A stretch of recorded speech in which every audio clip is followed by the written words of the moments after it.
Hello? Hello? Testing. Testing. 1, 2, 3. Okay, everything looks good on my end. Ray's in the chat. Take your time, I don't have anywhere to go. Oh, don't worry, we're starting about now. How do I sound? Everything sounds good? Because everything looks good on my end. Alright. Yeah, alright then.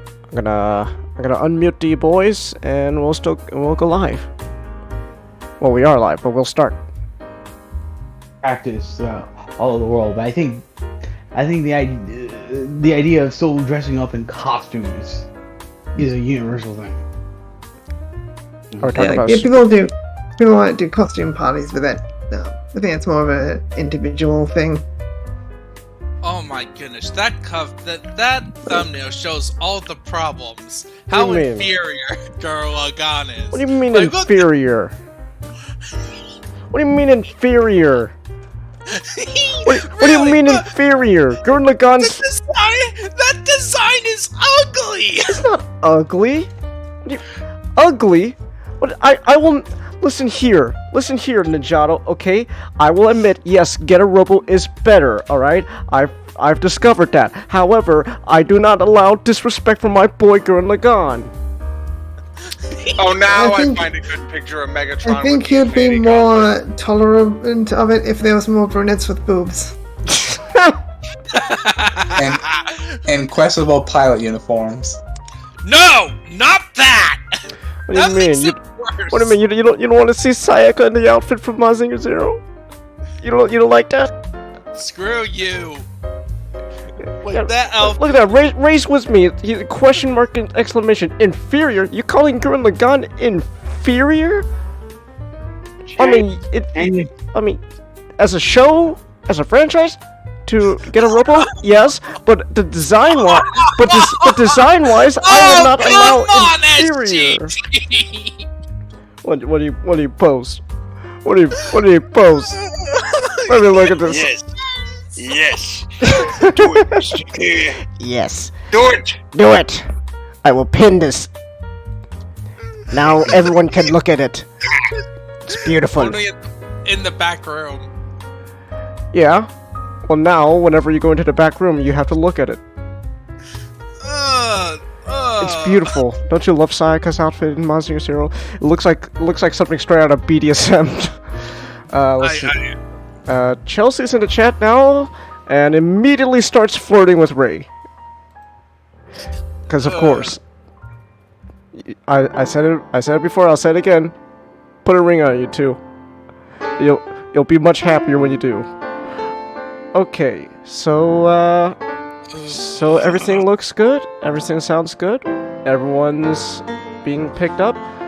Alright then, so hey everyone, I'm Chengiz Khan, and this is 2 Cents Live. We're back to normal, no longer a special, and Get a Robo is superior to Gurren Lagann as a franchise, as a show, but design-wise, I do not tolerate slander for Gurren Lagann. Dude, you don't get to call Tengen Toppa Gurren Lagann stupid. I don't allow that slander in my house. Chelsea says, "Geez, I'm sorry." No, I'm not. No, Chelsea. Look, Chelsea. It's a meme, but it's a meme with a serious element. Don't worry, Chelsea. Don't worry. All right. But check out, everyone picks on me. What do you mean everyone picks up? Do you know how many memes have been made just to bully me in our server? Yeah, exactly. Yeah, that's also a meme. But also a meme of picking on me. Well... And somehow, you guys managed to find new ways You're just moving to mess with me. Well, alright. We got a new follower. I'm Mackie59. How you doing, bud? But anyways, we'll be starting soon. Gurren Lagann is not inferior, design-wise, alright? No slander. So, we're not doing a Get a Robo special anymore. We did that. The Seed Gundams are superior. Did you say the G Gundams are superior? The Seed Gundam. Seed Gundams? The Seed Gundams are... Well, okay, look, the Strike and Freedom are pretty cool. Design-wise, at least. But the other Gundams... Okay, maybe the Calamity Gundam. I'm Mackey's in the chat. Hi, he says hi. Hello. Popatron, and I'm good. Alright. So, we'll be getting into our topics now. So, we got our order. So, I got our order set up. So, first is Comet, then SGD, then Jado, then Algo, and then Not, and then we end off with Nick. Everything sounds good to you guys? Yeah. Alright then. I'm gonna turn the music down a bit. This is a little loud on my end. Alright then. So, let's get into our topics. So, first up, Comet, you're up. So, Kingdom Under Fire, what's that all about? Okay, Kingdom Under Fire is a sequel to a PC game that came out in 2001 called Kingdom Under Fire.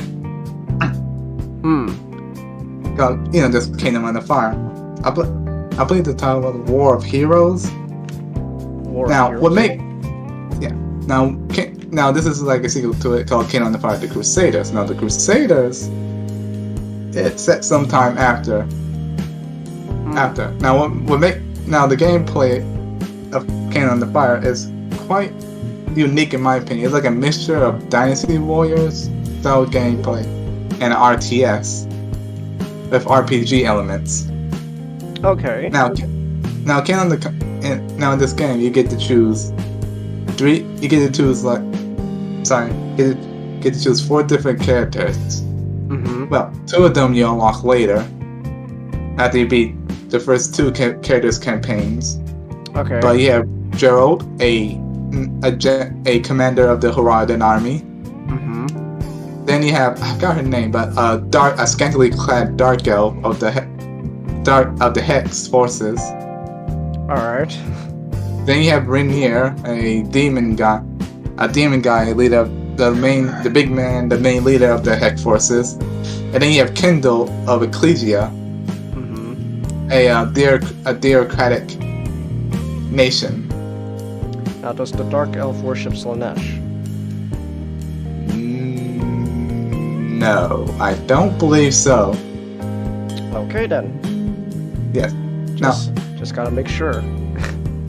Of course, understandable. Yes. Now, Kingdom of Fire gameplay is kind of like, while the environments are all samey, understandably so, it's still fun to gameplay. You start now. I only able to complete the Gerald campaign, but you start out with infantry. Okay. And basic infantry. Then later on you get. Then as you play the game, you get these more and more units like archers, sappers. Sappers lay traps, undo dams, set fire, set things. The pyrotechnic sappers. That's a different job site. Sappers set traps and So there's variants of sappers?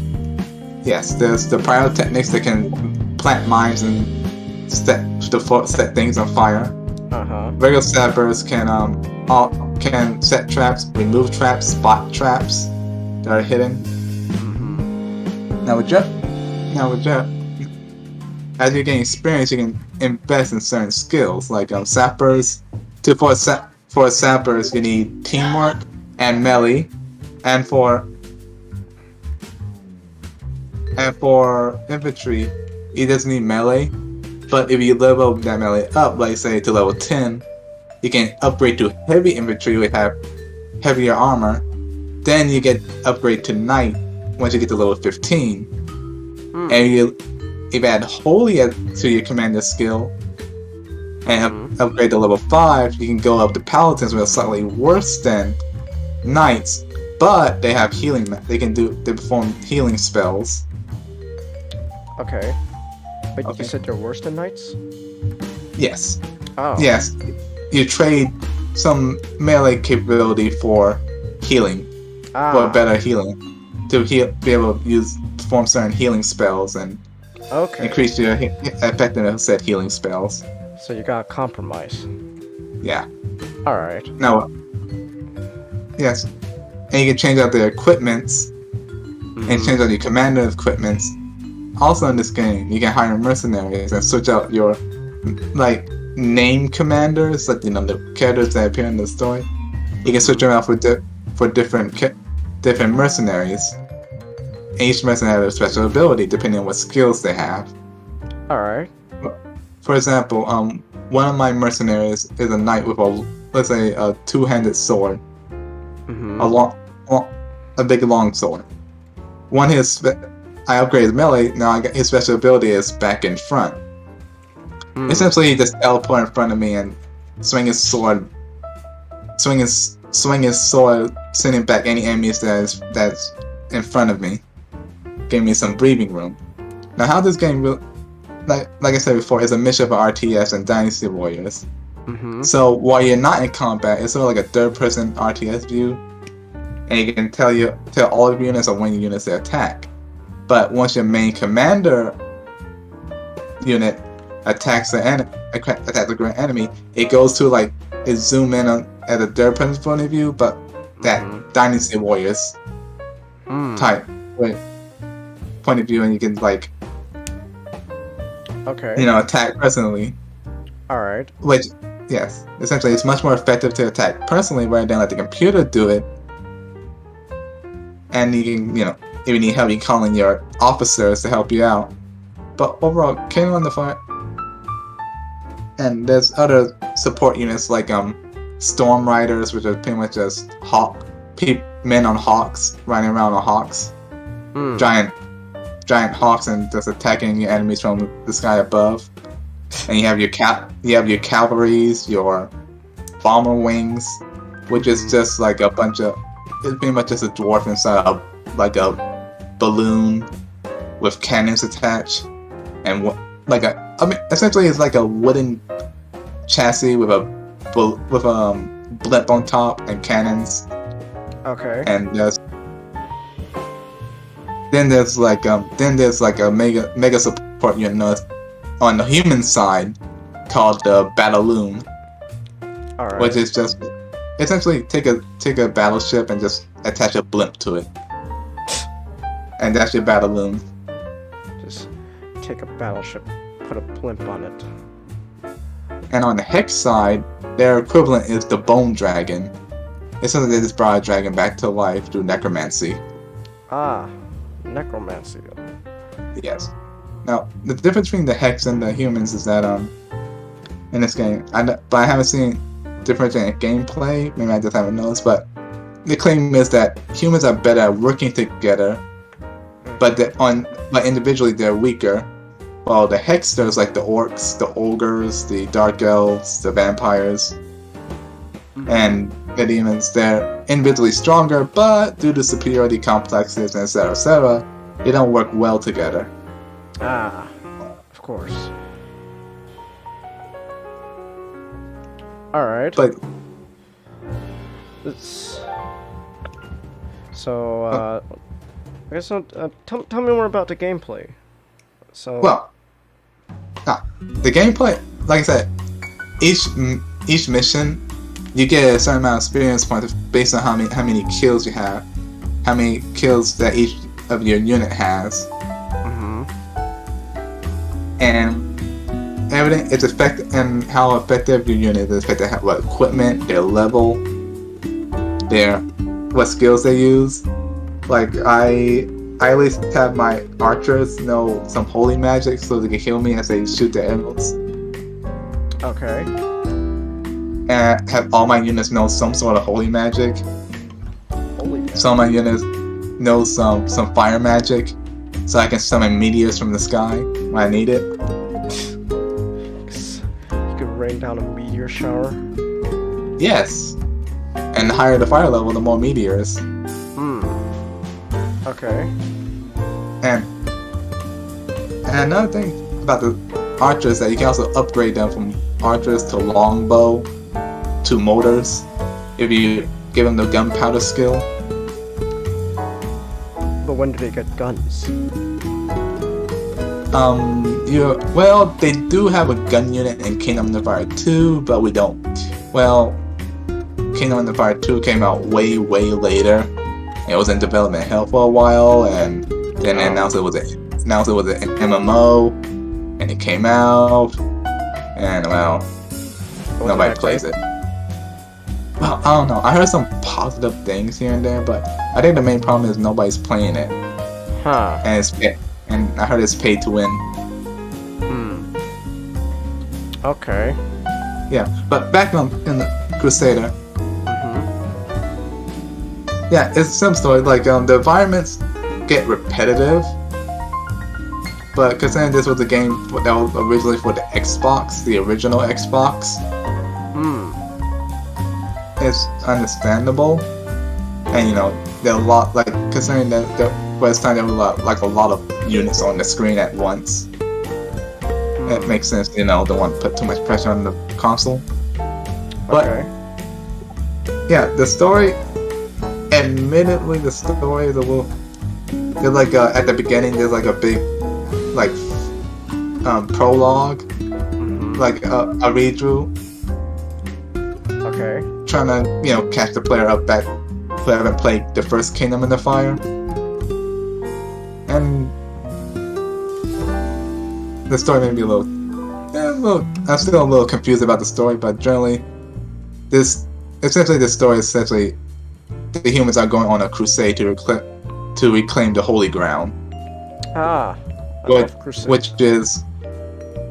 Which also some nations have saying that reclaim this thing called the Ancient Heart and sealing it away. Alright. The gameplay is solid. It's hack and slash. With some RPG elements and stuff. Alright. I would recommend this game. It's on Steam for $20, and the did I say that right? Integral. Essentially, yeah. It's Kingdom of the Fire Heroes is on Steam, which fill in the gaps that happen off screen, like for example, in Kingdom of the Fire, the mission where take you one of your officers in Gerald's campaign, Rupert, and send him on a mission to escort some diplomats to go to neighboring nations for aid. Kingdom of the Fires has this campaign when you play as Rupert, which shows what happened while your the character you play as the Crusader was waiting. Okay. Essentially filling the gaps that happen. So like while your character was doing this here, this was what was happening. Alright. And you said this game was on Steam? Yep. Released last year. Oh, okay. But it was originally for Xbox. Yes. And they added keyboard and mouse control, but it's not recommended. Because the game was built for a controller.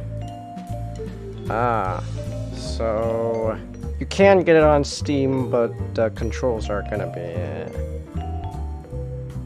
Yeah. Oh. Yeah, I tried. Okay. Well, that's a bit of a bummer. Yeah, but don't let it stop. It's a good game. I'm sure it's a good game. Alright. But overall, you would recommend it? Yeah, overall, I would recommend it. Okay then. But you would recommend playing with a controller? Yeah, I would recommend playing with a controller. And also, I would recommend make sure at least a couple of your units know some healing spells. Because, I played on easy, but once you play on hard, it's going to be your best friend. Alright then. Okay, so check out Kingdom Under Fire. Let's see here. Jesse says chat seems a little less quiet here. Let me see what I can do about it. I'm still keeping followers mode on. I can try delaying the chat slowness to 5 seconds instead of 10 seconds. So slow mode is on for 5 seconds now, so you got 5 seconds between every time you comment. Maybe that'll entice more people. And then let's see. Continuing to flirt with Ray. All right then. Ray says the series was such as. Oh, he's talking about when you mentioned Gundam Seed earlier. All right. Okay then. So check out Kingdom Under Fire. So moving on. We got SGD. Astroneer. What's this game all about? Astroneer is a sandbox game essentially about mining in space. Mm-hmm. So you land on a planet with no oxygen, and then you need to gather resources to create structures so you can create more resources.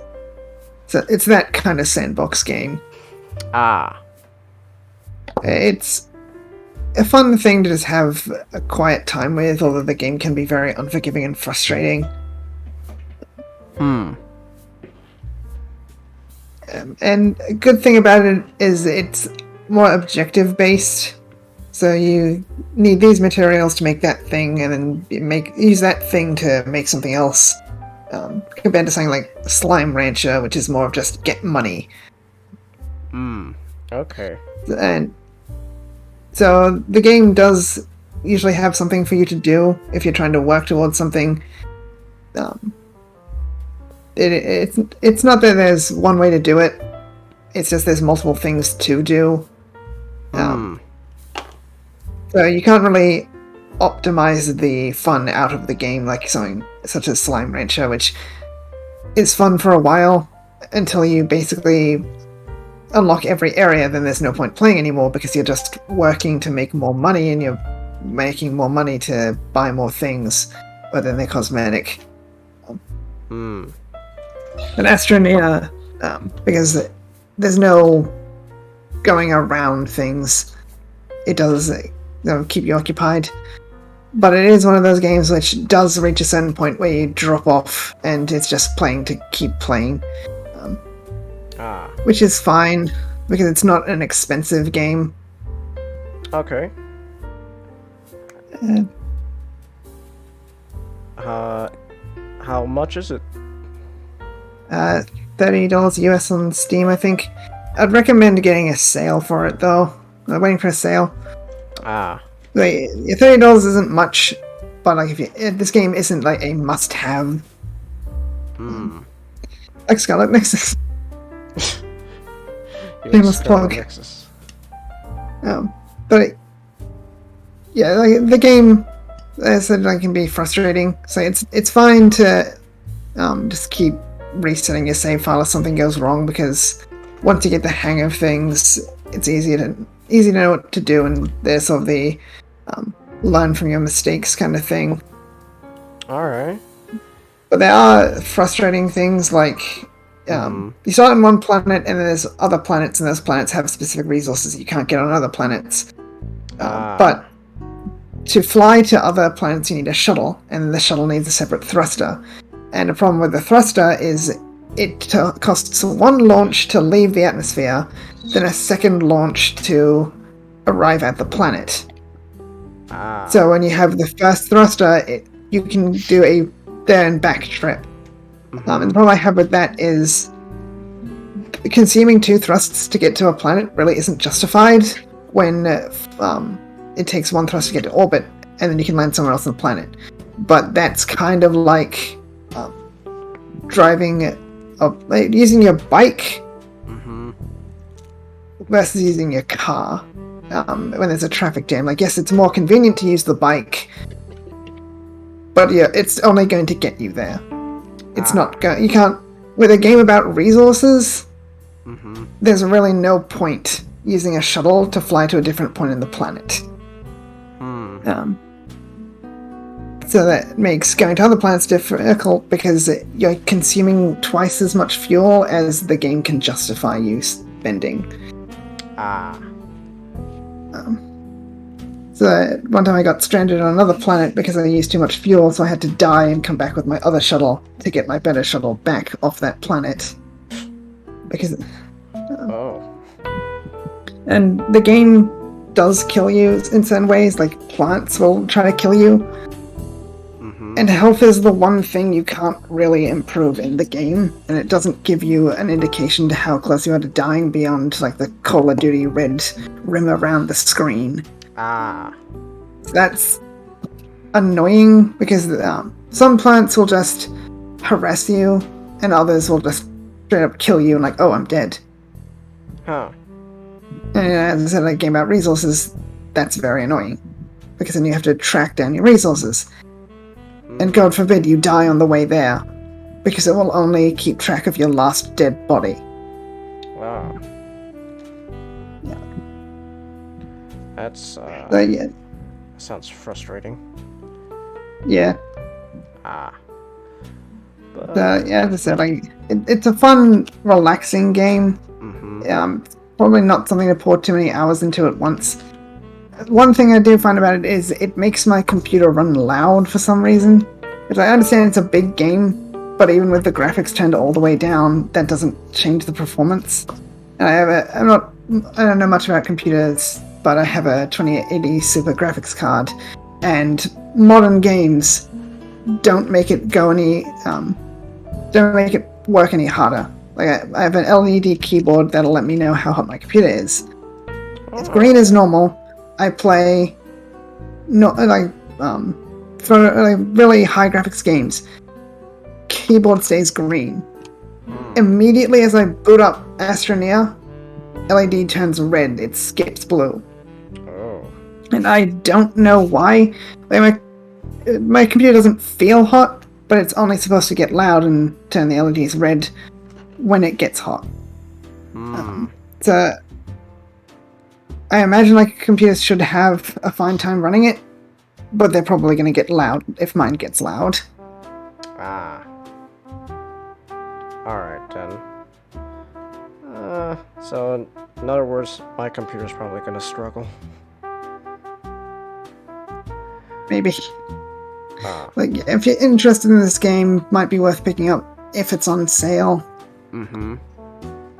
Because like at the end of the day, like it has a very small feedback loop. Okay. So it's not a very popular game then. It's a fun game, but I don't really look into how popular games are. You can play it with friends online, which I think probably would make the experience less frustrating. I see. It's just like small feedback loop. It's kind of hard to justify spending a lot of money on it. Like even if like $30 isn't a lot of money, but you can get it cheaper. I'm busy. Huh? I'm busy. You busy? Yeah. Doing what? Doing a thing with friends. Hello. And so my dad came in. That's fine. He's the kind of person, help is expected, not asked for. No, I've dealt with that. Alright then. So, if you're interested, check out Astroneer. It's $30 on Steam, USD. So, it's not too bad. But I guess if you could get it cheaper, get it cheaper. Sounds about right. Okay then. Let's see. So we're moving on through our topics pretty quickly. Let's see here. Racist. Mom is doxing for work friends. That dog keeps barking at me. Oh, dog problems. I see. Chelsea says, SGD, you're so funny. Got a fan, SGD. that because of something I said or the meme I posted on Discord? I don't know. Probably both. Is it... Chelsea, is it a meme or something SGD said? Because SGD is our apparent... Well, Mr. Xenoneck here made him our resident meme maker. And only for me. Well, not only for you. But Just mostly for me. just really the one that's really required to only be at your expense is the mishearment meme. Okay. I'll post the meme I showed Chelsea in the back room. Alright. The character on the right is basically Chelsea. Oh, okay. Let me take a quickie look then. Okay.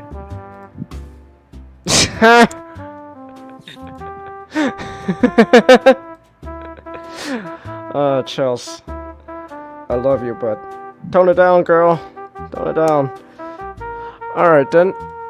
We are blazing through these topics pretty quickly.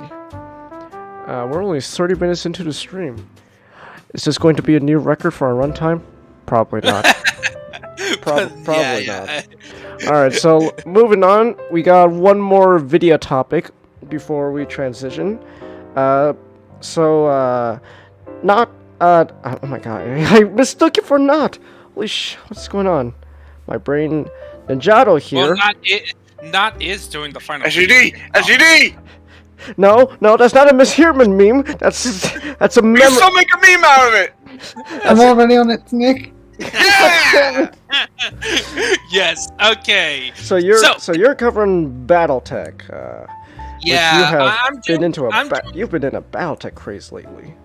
Yeah. The reason I got into Battletech is that I wanted to get into miniatures gaming for a while now because I like the idea of like having little dudes fighting, performing strategies. It's fun to play with my dad or something. I do have World War II miniatures, so just need to find a game system with that. But essentially, I thought, hey, maybe I should get into Warhammer. Like, I've been getting into the lore and stuff. Like, maybe I should buy some models. Then Games Workshop did the whole anti-fan animations thing. And then a couple of weeks passed by. The new Kill Team box that featured the Deathcore Krieg and versus Orcs, and I thought, you know what? Maybe I should spend about $200 to get like some nice models. Like, I will forgive Games Workshop. NDA. And so during all this, one of the YouTubers I listened to, Arch Warhammer, did a conversation with a guy named Text Talks, where it's another YouTuber from the Black Pants Legion. That's the name of the YouTube channel, and he has a show called Text Talks where he talks about Battletech. So I decided to listen to Battletech, and there was the video on what it's called the Tripits Affair, and it's just this little piece of lore about explaining how a space warship, like a giant space cruiser, showed up out of nowhere in an dark age of technology, that warships are non-existent, but one functioning one shows up, and then it mysteriously just got destroyed. And that's when I learned about Comstar. And that really got me into like really interesting universe. What Comstar is, imagine a phone company like AT&T or Comcast, who acts like the balance of power guy in a multiplayer in Risk. Okay, if you ever play Risk with a group of friends, there's that one guy who cares about the balance of power in the board. And that was Comstar. And they would do a whole bunch of shady stuff just to have a balance of power between all the different factions. And that's what hooked me into it. We're gonna do a bunch of icky illegal stuff. Why? So the balance of power can be perfectly balanced as all things should be. Yep, pretty much. And they also had advanced technology, and also they can get away with it because they're the only ones they have a monopoly on the internet bill. Ah. That universe. Oh, lovely. I love monopolies. Everyone loves a monopoly. Yeah, so that's how I got into battle. Was really interested, and then I started buying the miniatures, like box sets, to see if I wanted to play into the game any further. And then by the time I bought my bought the very first BattleTech novel, something out of Thunderous Rift, Decision of Thunderous Rift, or something like that. I just officially, I'm addicted. I found a new rabbit hole. Yeah, a new rabbit hole. So, for those who don't know what Battletech is, Battletech is a franchise that started out as a miniatures game about giant robots fighting each other. Yeah. About Mecha. And fun fact, the first editions, like the models and like the imagery they used was from stuff like Macross. Not Gundam. Gundam was not taken, but other mecha shows from Japan. They got sued, and so they had to make their own original stuff. But those mechs still exist in the in-game. And so yes, not only is the main mech from Macross is Jetfire, it's also a mech in Battletech. Interesting. So 4 franchises that one mech is part of. Except in Battletech, I don't think it transforms. The Transform one is actually a different mech. But there are transforming mechs. No, they're not. Oh, never mind. Yeah, so Battletech, so remember when we talked about the original levels of Gundam and how Tomino wanted to make a more realistic mecha? Yeah. Well, this takes it to the next level in terms of trying to be more realistic. Okay. Like, down to the point that a lot of the mech designs are taken from actual vehicles. You lost me. They couldn't transform. Well, yeah. They could change. Yeah, they could change, but and also some of the mechs looks like which they admit they took World War II era front noses of bombers, and then they make a mech around it. Essentially, it's, you can say lazy, I say creativity, it could be, I say both. So that's why most of the mechs just look like walking tanks? Yeah, and they even operate like walking tanks. Like, down to the point that if you're mech warriors in the lore, it gets so hot in there that they have to go in their underwear. That's right, you told me about that. Yeah, so, if you ever want to have an excuse for so, Battletech, which most people who actually play video games would probably know the term Mech Warrior, because Mech Warrior is part of Battletech. It's actually part of that franchise. But, of course, for computer games. Games for the PC, mostly.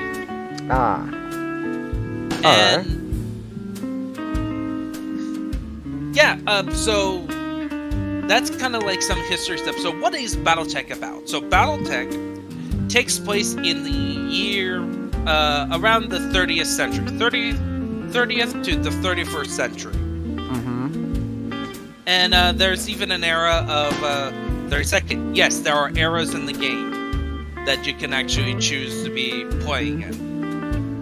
And it has its own history. So it has like over 300 years of history that you can actually play in game. But then you got a whole bunch of prehistory stuff that doesn't get explored a lot, because essentially the story is that humanity united under one banner in the year 2020. Oh. Well, they must be really disappointed. Yeah, this was made in the 80s, so they were very optimistic. Alright, guys. Humanity's gonna unite in 2020. 2020 happens. Why isn't humanity uniting? Everyone's stuck indoors. God damn it. Yeah, and that's not the only thing. Even in the far future, General Motors still exists as a company, and they are prospering. General Motors still exists. It's amazing. Yes! Yes!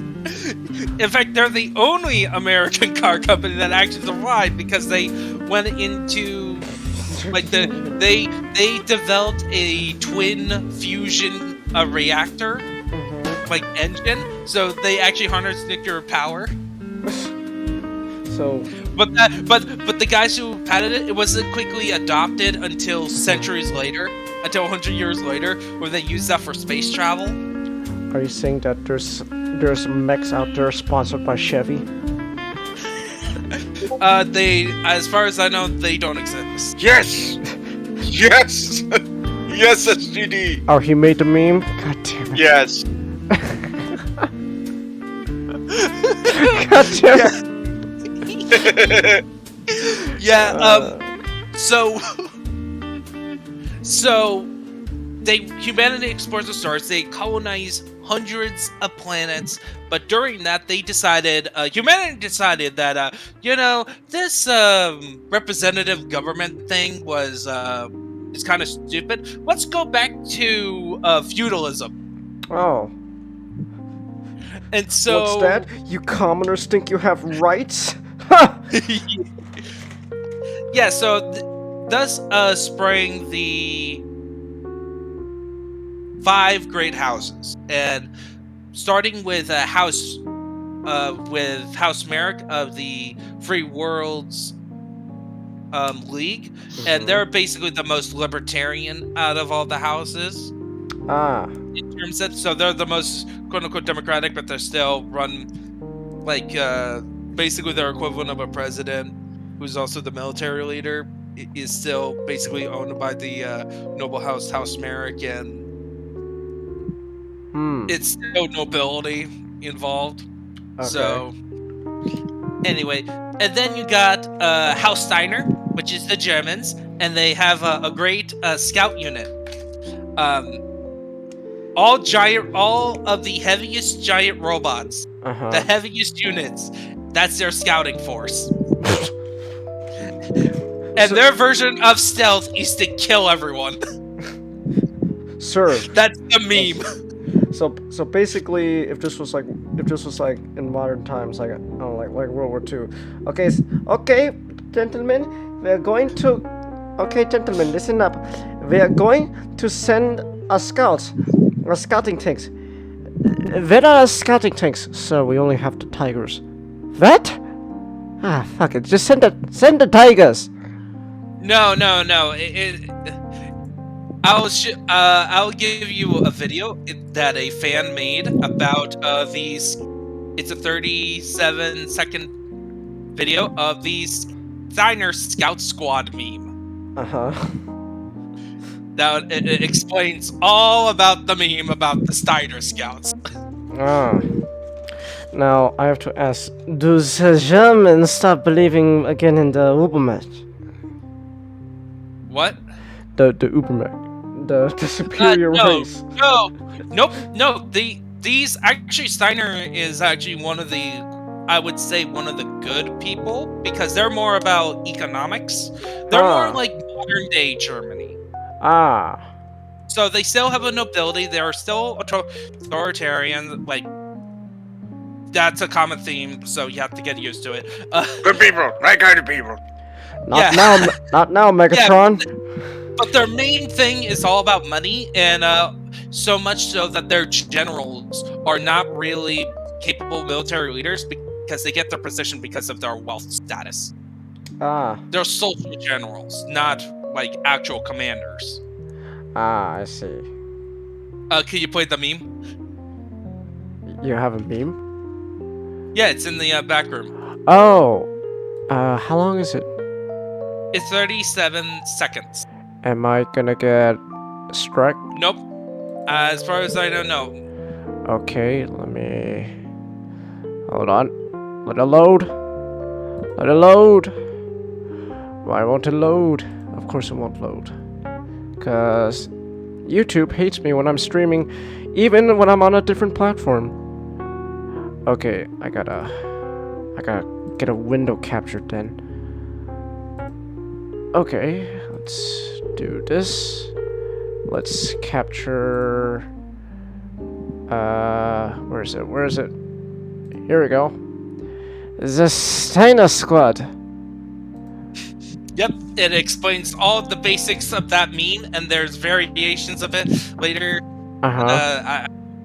But the first one will explain it perfectly. Alright, I'm gonna hit play in 3, 2, 1.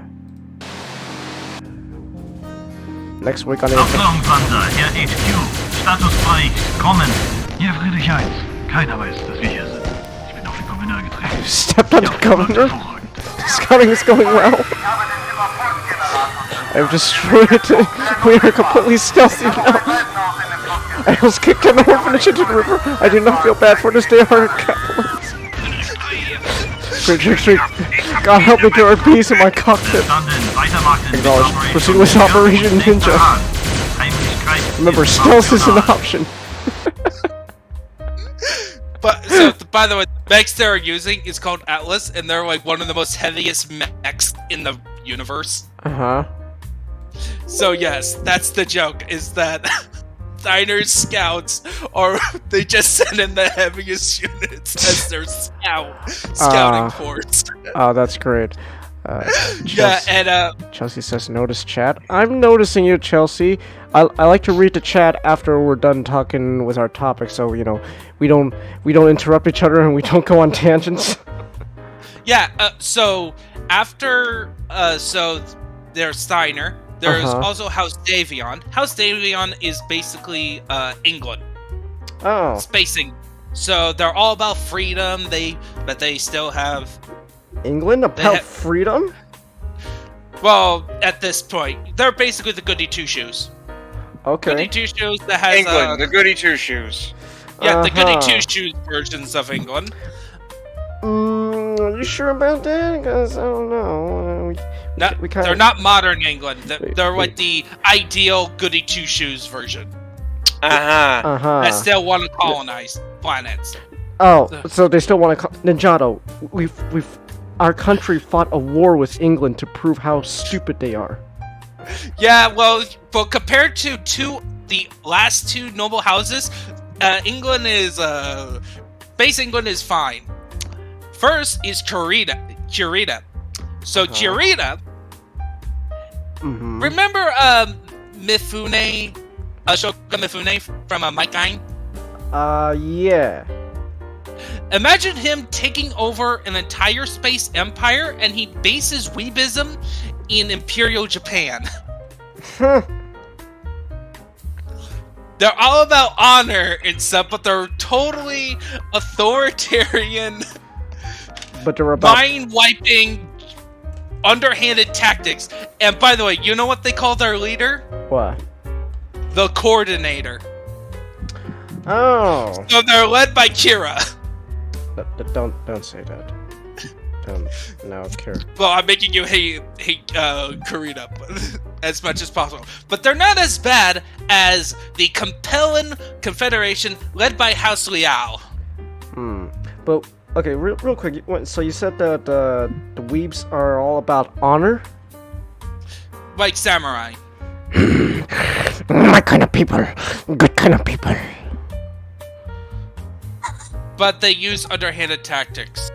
Good people, my kind of people. Yeah.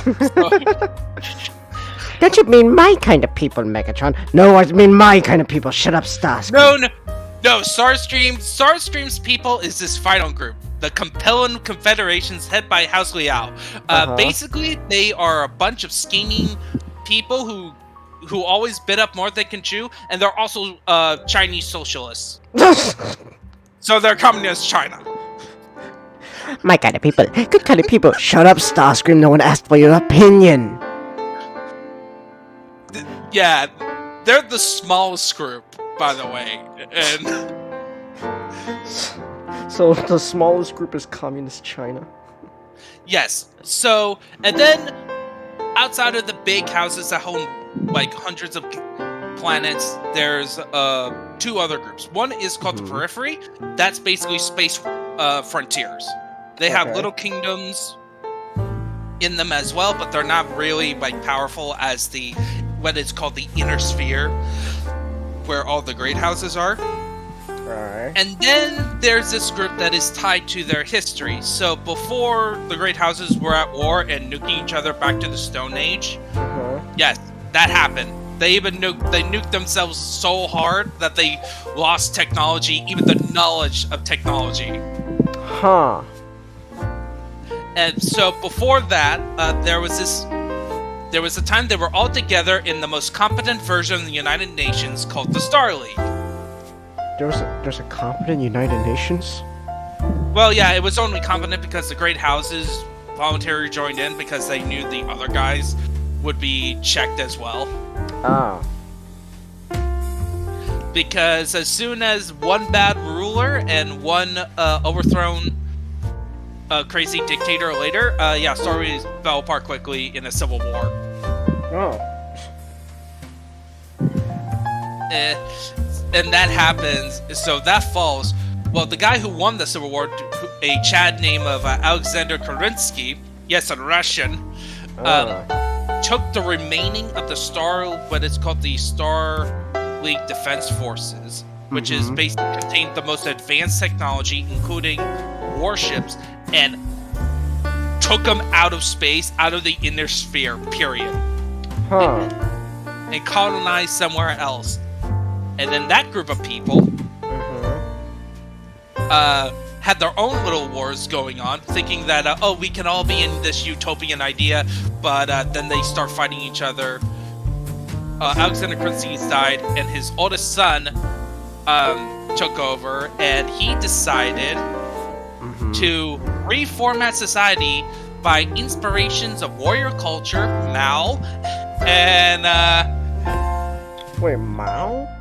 Yes, he decided to make a warrior culture based on Mongolia and communism and a caste system. Basically the worst ideas in human history, and decided to make an entire society, and they're called the clans. That sounds miserable. Yeah, and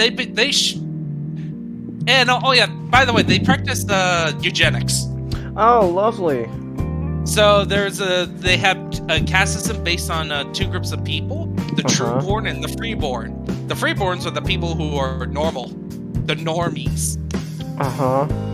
And the trueborn, of course, are the superior race because they were genetically bred for war.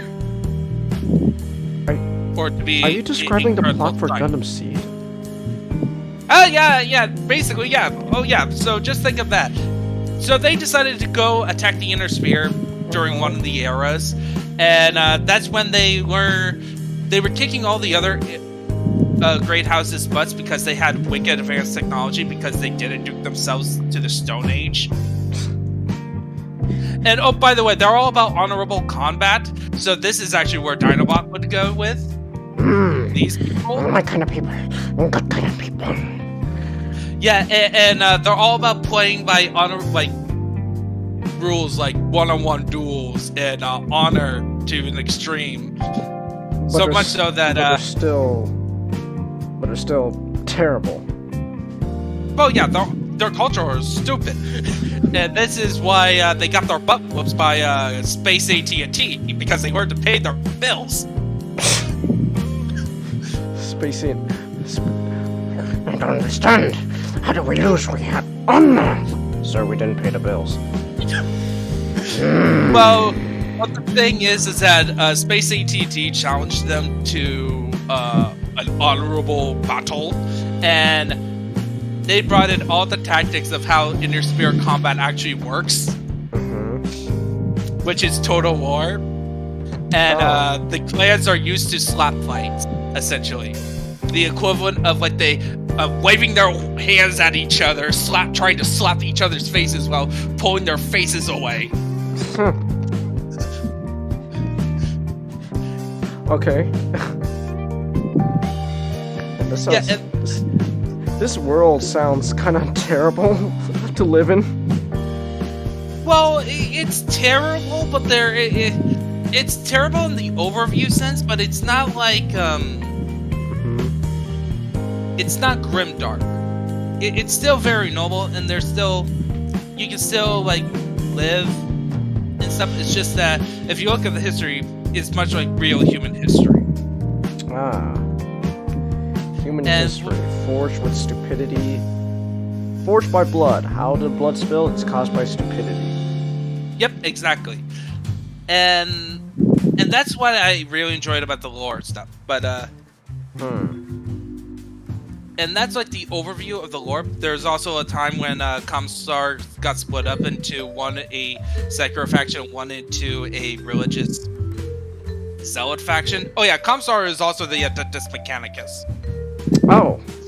Yeah, all I could think about. Well, except without the cyborgs, so they're basically Mormons.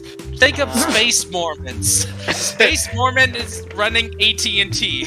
Cengiz, your line of how is blood spilled? It's stupidity. All I can think about is how in the Archie comics before the reboot, the Great War was started over a human kid accidentally shooting an animal kid just because he wanted to show off his father's gun. Oh my god. Sonic lore's interesting. Sonic lore's so interesting, it's great. But I have to ask, is that more believable than Knuckles being being Sonic Jesus because Of course it's more believable! Yeah. So that's like the basic overview, but like in terms of the tabletop is very complex. I just played recently, which is a quick start version of the rules, and it's a more simpler.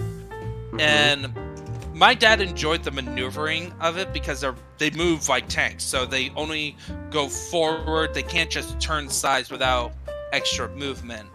And you fire all weapons, and you have to worry about heat in the more advanced rules, and you have to constantly roll dice to see which part of the mech you hit. So stuff like that. And then I highly recommend people, but if you want to get into the lore, I read the very first Battletech book, which is, I think, Decisions on Threats Bridge. Let me just... You're telling me that I know to understand Decision at Thunder Rift. Decision at Thunder Rift, which is book 1 of the saga of the Grey Death Legion, which is the story of the origins of the mercenary company to their final days. And this was written in the late 80s. So you can get that type of writing. And it's a good breeze through. And that is also tied up one of the problems of getting into Battletech, is that other than playing the video games, which apparently Battletech is very consistent on their video games, which is they're usually a decent quality. They have... If you really want to get into the deep lore, you have to actually read. Wait, so you're telling me to understand Battletech, I have to do homework? No! Do the books have pictures? No. No! Yeah, unfortunately you actually have to read books instead of... This is going to take forever. Starscream, read these books for me! I don't want to read the books, Megatron. Too bad! Though they are working towards audiobooks as well. So if I see. You're willing... Soundwave, play the audiobook for me! As you command, Lord Megatron. See? We like Soundwave Starscream. He's my kind of people, good kind of people. Yeah, and for the game, the miniatures I have are good. One problem I ran across is finding box sets right now. All because of the probably because of the shipping crisis that's going on right now. Because of the Big V Cove. Yeah, because of the Kung Flu. The Kung Flu. It's my Yeah, the Kung Fu basically wrecked everything shipping. Yeah. And supply shortages. That's my favorite thing to call the virus, Kung Flu. It was Kung Fu fighting. Their teeth were fast as lightning. I was so glad when I got my vaccine that I didn't have the urge to do Kung Fu moves. Wait, you mean the vaccine doesn't give you Kung Fu moves? No, it doesn't make you the urge to do Kung Fu moves or... We were lied to! Or the anti-vaxxers were right! We were lied to! It doesn't give you Kung Fu moves! No. You're supposed to get the vaccine in order not to be forced to do Kung Fu moves against your will. Oh. Well, in that case, screw the vaccine. No, I'm joking. And unfortunately, the side effects I heard was that you will have to do Kung Fu. Kung Fu for a couple hours. I see. Alright, well... Yeah, we're getting flagged for being misinformation. I don't know. I don't care. That's because we're making fun of both sides. I thought... Well, you saw what? I thought the Kung Fu make you get this urge to eat bats. No, I don't think so. That's how it works. No, it makes you attracted to pangolins. Yeah, pangolins. Pangolins, though. You gotta worry about them. Alright. Chelsea says chat feels abandoned of attention. Chelsea, girl, I told you we'll read the chat after we're done with our topic, so we don't go on as much tangents as we are right now. Look, we are already tangent prone, okay, with our jokes and stuff. Like Chelsea, if I start reading chats, we'll go even more tangents and we'll never be finished. Alright, but anyway, I'm done. Battletech is great, and I recommend people to play it, consume, play the game, or play the video games. Best place to get Battletech lore if you don't want to read books. Text Talks Battletech is great because you get to learn about how detailed the lore is. Like compared to 40K, 40K is a case where it covers a whole bunch of topics, but it has the same feel. There's not really much deepness in the lore, compared to Battletech. Battletech has a lot fewer stuff, but it has a ton of nuance in its works. So you're saying Battletech has better lore? Yes. Better lore and better lore and it's also Mecha, which makes it superior. I see. Okay then, 40K fans, you can start your crusade now. Yeah, sure, support Games Workshop. Oh yeah, another good thing about Battletech, the company is not crap. Well, to be fair, a lot of fans are starting up those 3D printers. Yeah, but they're still gonna buy the books. You could do. I want to argue, but I can't argue that point. Yeah, Kados Games Lab, the owner of the current Battletech, the game system actually is figure analysis, so you can use the miniatures. They also provide standees in the box sets, and you can technically use dice to represent a mech. Huh. they don't care about 3D printing. They don't care about that stuff. They don't try to like get rid of 3D printing because they want people to buy their miniatures. They want people to play the game and have fun. So they're the complete opposite of Games Workshop. Yeah, pretty much. Oh, I see. Yeah, and also Tech Talks Battletech does cover what is called the America's Civil War, which is that big end of Star League thing, and it's 3 hours. Yes, 3 hours of lore. That's how detailed of that one big event. And also, there's a whole bunch of mechs that has their own videos. The later ones have gotten very long because it's not just the mechs, but also the history around the mech. And also the mechs are very customizable. Yeah, and also in Battletech you can customize your own mech. Ah, customize. There we go. How much are the games? So for the starter set, for the beginner box set, which contains the quick start rules, should be around $20. Again, inflation due to shortages is affecting the price right now.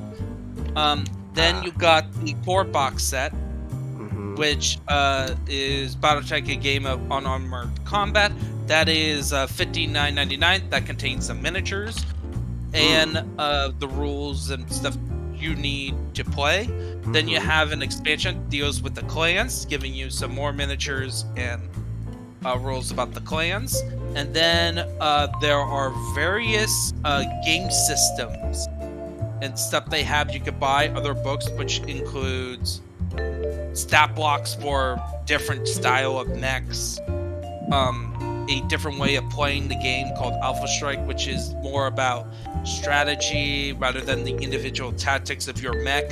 So it's a lot more simpler in terms of stats for your mechs, and it also includes stuff you can play with tanks, airplanes, all that stuff. So there's different ways of playing Battletech, and they even have an RPG called Time of War. Okay. Tabletop. All right then. So yeah, check out Battletech. Sounds fun. Chelsea says books are yummy. Ray says books are fun. Oh no, the book has no pictures. What am I gonna do, guys? Read the book. You fool! You know I can't use my imagination. I have to have the pictures to tell me what's going on. Can't use their imagination. That's why they're reading the book in the first place.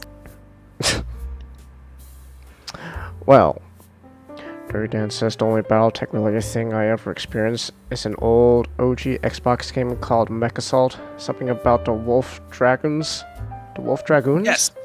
Yes, Wolf Dragoons were a elite mercenary company that was part of the Enosphere. It was later revealed to be part of one of the clans called Clan Wolf, as like scouts for the further invasions. And no, they weren't the Steiner Scout style.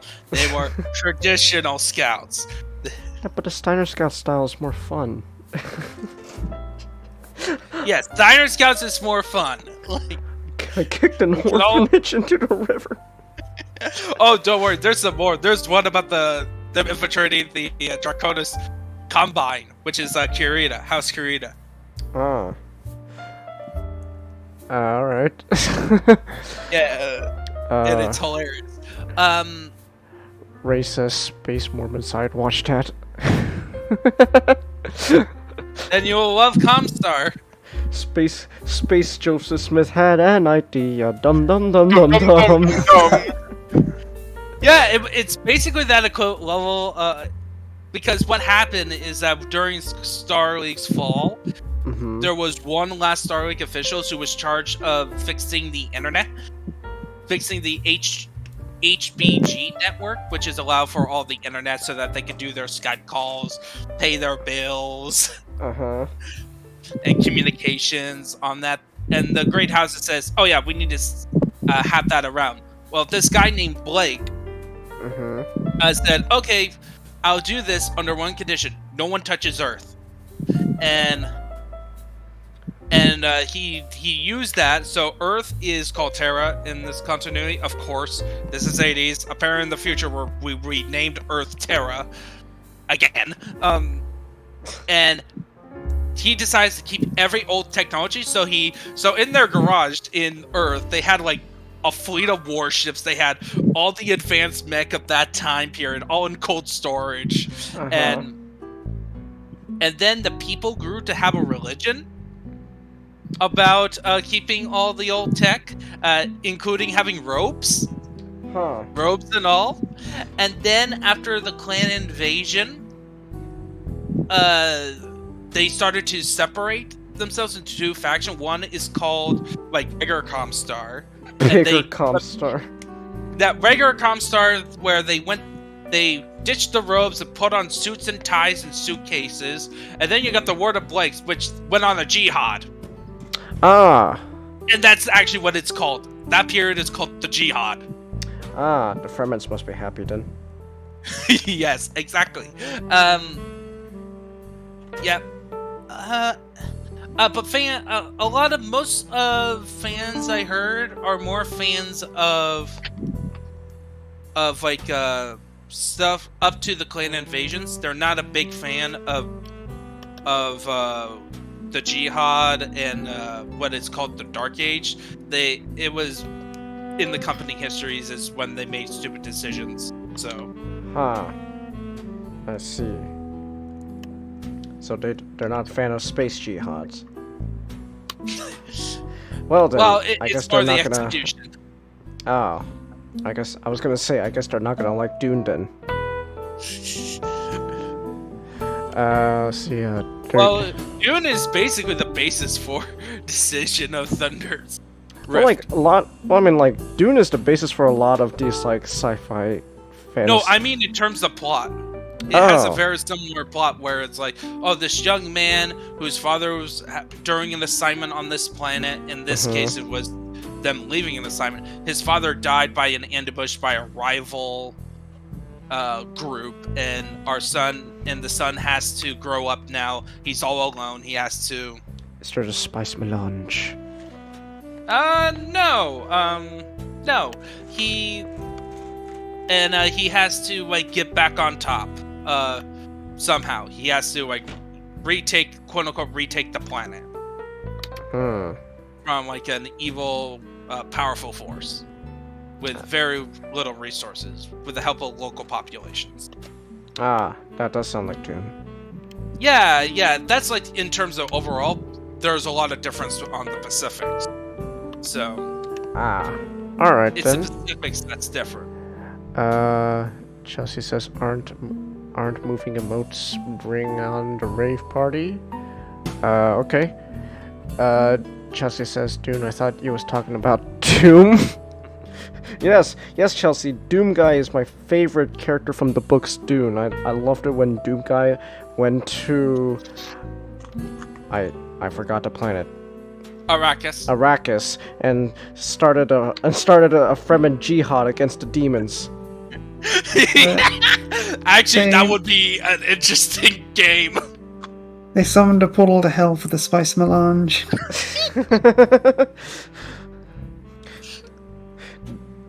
So it's Doom and and Event Horizon. I was gonna say, I keep mixing up Event Horizon and Hellraiser. But that's on me. With a female hell priest. Dirty Dan says, Soundwave, shut up, Starscream. We're trying to listen to the podcast. No, you be quiet. No, you be quiet, Soundwave. I have the right to speak what's on my mind. Shut up, Starscream. No, you don't. No, you don't, Starscream. Ray says it would be. Oh, he's talking about Doom. But with Doom, that would be something. All right. So I'm done with my topic. You're done with the top. Yeah. Yeah, I'm gonna probably at some point like go talk about like once I finish reading the books, like specific stuff about BattleTech, like specific game, specific books. This is just generally the overview, and just say this is an awesome universe, and like the community seems like a bunch of cool guys because the game itself has been the same pretty much since the 80s, apparently, when it first came out. All right. And the company is more respectful to the customer than Games Workshop. Ah, I see. I guess everyone's better than Games Workshops nowadays. Oh wait, there are some companies that come to mind, but that's a different. Yeah, like Blizzard. Oh God, what the? Quick. Okay, last tangent before we move on. What the fuck is going on with Blizzard? Christ. What happened? We're talking about Blizzard, the company. I know, but what happened? Oh, the latest one is that apparently California... The state of California had to intervene, apparently, to stop Blizzard from destroying evidence of their sexual misconduct. Like, what the fuck? It's not they're totally not guilty.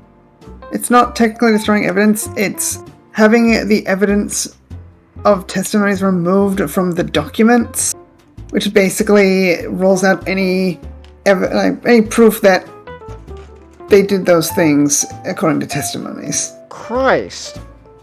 That's worse. That's worse. They're looking to censor legal documents. Oh my God. What the fuck's going on? So, what the fuck's going on with Blizzard? Christ. And apparently, once they hooked up with Activision, it was... Oh, of course, once they hooked up with Activision, good lord. Like, good God, what the fuck's going on with Blizzard? Why would you have a room dedicated to Bill Cosby? I mean... What? I mean, you don't know that? Yeah, no. Remember, this was way back on one of the Mike and the Hamman podcast episodes. They were talking about the Blizzard stuff. They had a room called the Cosby Room where they did all their shitty sex stuff.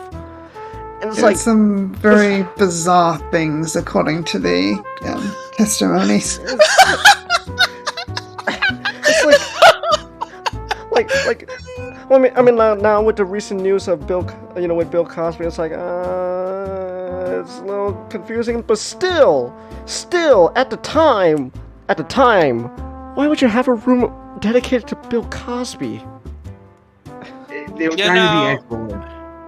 Yeah, you can only laugh at these. Otherwise, you'll die crying for how depraved humanity can get. Good lord. In their evil. God, Blizzard. God, Blizzard's. Oh my God. But, anyways, enough talking about what the fuck's going on with Blizzard. We have more stuff to talk about. Hold on. Let me just finish snapping this piece on this 00 kit I'm building. And then we can move on to my favorite type of stuff, Mecha Talk. All right. Yeah. Happy Mecha. We could talk about mecha stuff. So I will be talking about the good old-fashioned Gurren Lagann because I felt this is a kind of a nice complementary topic to last week's Get a Robo stuff, because Gurren Lagann itself is very, very inspired by Get a Robo, and it has its reasons for that. One major reason is the main writer of the show, Kazuki Nakashima. He actually worked alongside Ken Ishikawa on the Get a Robo manga. He was his editor. So as his editor, he was very close to the Get a Robo manga. So when it came to Gurren Lagann, he straight up said, "Yeah, I was very, very heavily inspired by Get a Robo," and you can see it. You know, it has a lot of the same elements, a lot of the same themes, a lot of the same kind of stuff going on. The biggest difference, I would say, right off the bat is while Get a Robo can be a little more darker, and it is a little more what's the term I'm looking? Maybe nuance is the word I'm looking for. Maybe subtle. I think subtle is a little more accurate than nuance. Gurren Lagann takes those same type of aspects, elements, themes, etc., and says, fuck nuance. No, not nuance. Fuck subtlety. Fuck subtlety. Just throw it in your face. Have a fucking baller of a time. It's fun. You'll love it, and it does exactly that. And I like Gurren Lagann for that. I know some of us here have opinions on it. I think Not said that Gurren Lagann, he's not a fan of it because it reminds him of his ADHD. Because the show feels like it's on ADHD. Okay, so here you hear Amashi. Like, to talk about him just for a second, you know. Mm-hmm. Very big. He kind of rose up from the ranks a lot from. He rose up from the ranks from Gainax, from being the animation director and storyboard for Gunbuster. Gunbuster, of course, Ava, because Yeah. without Ava, Gainax would have died. Right. And a lot of things, Magical Girl Araba?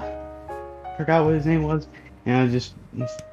Just a lot of those shows before he got the chance to actually, create and direct something of his own original doing. Mm-hmm. And that was Gurren Lagann, fueled by his love of what do you call it? Get a Robo. Yeah, get a Robo. Well, also it's Mecha in general. This show is not only influenced by Get a Robo, but it's also just one big giant celebration of Mecha in general. To the point where a lot of designs and everything are straight up references to classic Mecha. For example, Gurren Lagann, I believe the robot is inspired by was it Daitarn 3? Or is it Zambot 3? Daitarn? It was yeah, so Gurren Lagann is heavily inspired by Daitarn. And because that's exactly what it's referencing. And some people may not like that. I personally don't have a problem with it. I'm fine with it because I don't mind the idea of having, celebratory references and all that to a genre or a show or etc. Like one of my favorite Super Sentai shows is the most recent one airing right now, Kekai Sentai Zenkaiger, which was the first thing I ever talked about on 2 Cents Live. And that whole show's whole gimmick is it is an anniversary show where everything is referenced and heavily inspired by previous Sentai series to the point of designs. So Gurren Lagann is kind of like that, though it's not really an anniversary show, but just more of just a big giant celebration for Mecha in general, following the story similar to Get a Robo. That's Gurren Lagann, and the designs themselves are unique, to say the least. I personally don't have a problem with it. I know several people do. I know, for example, Mecha has expressed great dissatisfaction, to say the least, with the designs for Gurren Lagann. I personally disagree. I don't mind the designs, and but what can you do? It seems like the show got dumber and dumber designs as it went on. I wouldn't say it got dumber. I actually looked it up, looked up about okay, what are the other designs? So you got the regular Gurren Lagann robot, right? Yeah. And that looked good. It's it still has that double face thing, but it actually incorporated it well. It didn't have the One Piece thin waist thing that was the final form. That's apparently the most powerful. And then you have the ones where one where it's all giant drills on the shoulders. Yeah, Super Galaxy Gurren Lagann. I think it's called Choginga Gurren Lagann. Yeah, it looks so dumb. Dumb? Yeah! Why is it dumb? It doesn't look good. It doesn't look good? clean. It looks like it's just these giant drills. Well, then I hate to break it to you, Ninjato, but then you're not gonna enjoy watching the original Gridman then. Because there's a design in the original Tokusatsu Gridman where Gridman gets a power up, or like in the Gridman SS Gridman, where he gets a power he combines with machines to become a robot, and that design has big drills on his shoulders. So. Well, that's not the only thing wrong with it.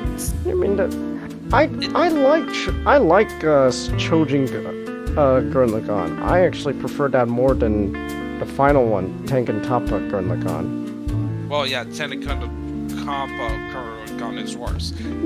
I wouldn't say it's worse. It's a preference. That's really what it boils down to, all right? The robot designs, you can either love them or hate them. Apparently you're one of the people that don't like them. I like them. I don't mind them. I mean, yeah. Yeah, but that doesn't mean that they're good. Well, it's ridiculous, but that's kind of the point of it. It's a ridiculous show that just wants to have fun, and I could kind of respect it for what it's trying to be. I don't mind the designs. Yeah, Zack Snyder wanted to have fun with Justice League and Batman v Superman. I wouldn't call that fun. Yeah, I find Micah can be very opinionated and the kind of person to be more critical of something because he doesn't like it. To be fair on Gurren Lagann. Yeah, I like Gurren Lagann. I am willing to get the show a chance. I haven't yet. I still need to catch up on Mecha Mondays, and I watched the 2 new Mecha that came out this week, the first episode, and I already pointed out my opinions on multiple servers. So. Wow. At the end of the day, you don't like the designs. I like them, and it's fine. It's a difference of opinion. And that's fine with me. I like the designs, you don't. But design-wise, that's just surface level stuff, which kind of isn't really saying too much, considering. Well, I mean, the show has depth. It does have it. It's just that it prefers to show it kind of out front and straight up in your face, rather than being too subtle about it. Not to say it doesn't lack subtlety. It does. It's just the show. It's just the way the show is formatted, etc. It focuses more on just being a big bombastic love letter. That's what Gurren Lagann is, and a lot of the story, and I already said, there's a lot of story does take heavy influence from Getter Robo, including themes of camaraderie, friendship, and the biggest one of all, evolution. The spiral energy that is present in Gurren Lagann is just straight up the Getter rays. No ifs buts about it. Those are just Getter rays. If the Getter rays were not eldritch living things, spiral energy is treated more as just straight up willpower converted into energy. Getter rays is already a pre-existing life force energy that is powered by willpower. So there is the difference between that and Gurren Lagann, and also just how the two franchises tell their stories and themes and stuff is much different. Getter Robo is, for example, like the original Getter Robo manga is all about a story of three crazy teenagers, the most unlikely people to be heroes to save the day, are recruited to save the day, and they become friends, and they save the day through friendship and willpower, and Musashi does his sacrifice. Gurren Lagann, it touches on the same type of themes and elements, but it's the way it formats itself is a coming of age story rather than a coming of age is a coming of age story. Can that be considered different from a hero's journey? I feel like they could kind of coincide. It depends how it's handled, because hero's journey is more about a like general elements that happens, and it's usually an actual journey. Okay. Like coming of age story is more about the thematic stuff that goes underneath. Like based on what I saw, 0080 is a coming of age story. But it's not necessary yet. I have seen a hero's journey. Okay, then Gurren Lagann is a coming of age story. That's the big thing it has to differentiate itself from Getter Robo. Gurren Lagann's coming of age story focusing on his central core character, Simon. His name is spelled Simon, but it's pronounced Simon, at least in the sub. I think the dub also calls it Simon. I need to go to bed. I have work tomorrow, so... Oh. Okay. Yep. Sorry. Alright. Have a good night then, Ninjato. Yeah, I couldn't find a good time to... That's Alright. fine. It's fine.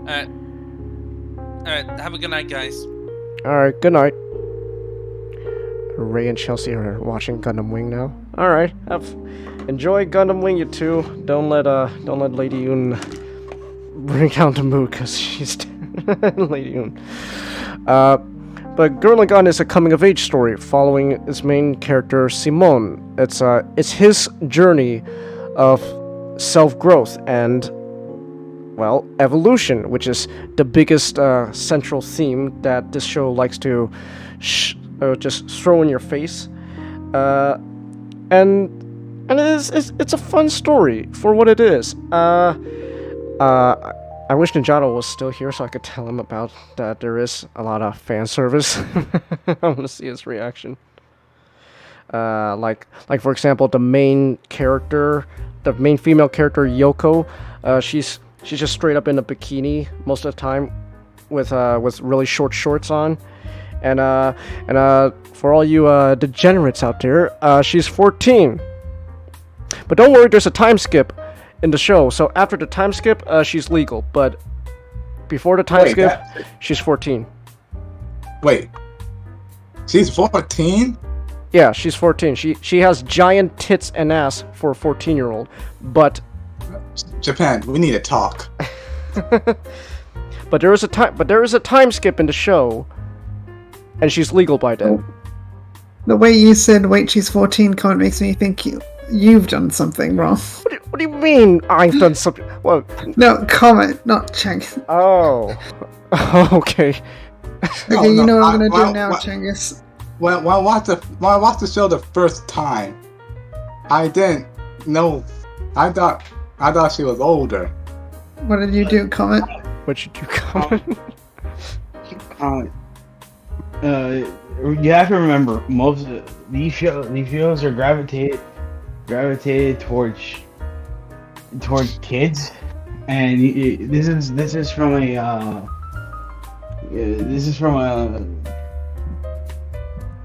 a these shows are gravitated towards teens. So the fan service is for those teens. And even though the character is 14, you know, right in the age range of those teens, they try to make the teens look much sexier than they do in reality. I mean, after all, look at all the CW shows we have where our teenagers look fucking buff and like supermodels. Power Rangers. It's not just Power Rangers. It's No, I'm making the joke that the video actors playing teenagers. Well, but yeah, Yoko, she's 14, but she becomes legal later in the show. But when you begin, she's 14. So put your things away, boys. Not yet. But so there is a lot of fan service in the show. There's straight up an episode in the beginning, towards the beginning of the show. I think it's like episode 6 or 8. I have to check. Where they just straight up go to a bathhouse, and like one of the main subplots going on there is just straight up Kamina wants to peek at Yoko. So there is fan service. There is fan service in this show. And then episode 10 happens, where there's a big twist that affects the rest of the show going forward. So to understand to give a context for that big twist, so even though the show follows Simone's personal journey of growth, the biggest character that is important to not only Simone but also the show itself is Kamina. Kamina is this fun, bombastic, loud character that's just always having a good time. He's not too bright in the head.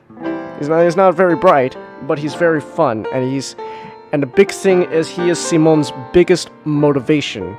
Because when you start off with the show, you notice Simone's kind of been a coward. He's a little scaredy cat. He kind of comes off as kind of like I guess to compare it to another guy next show, he kind of comes off as Shinji from Eva in the beginning.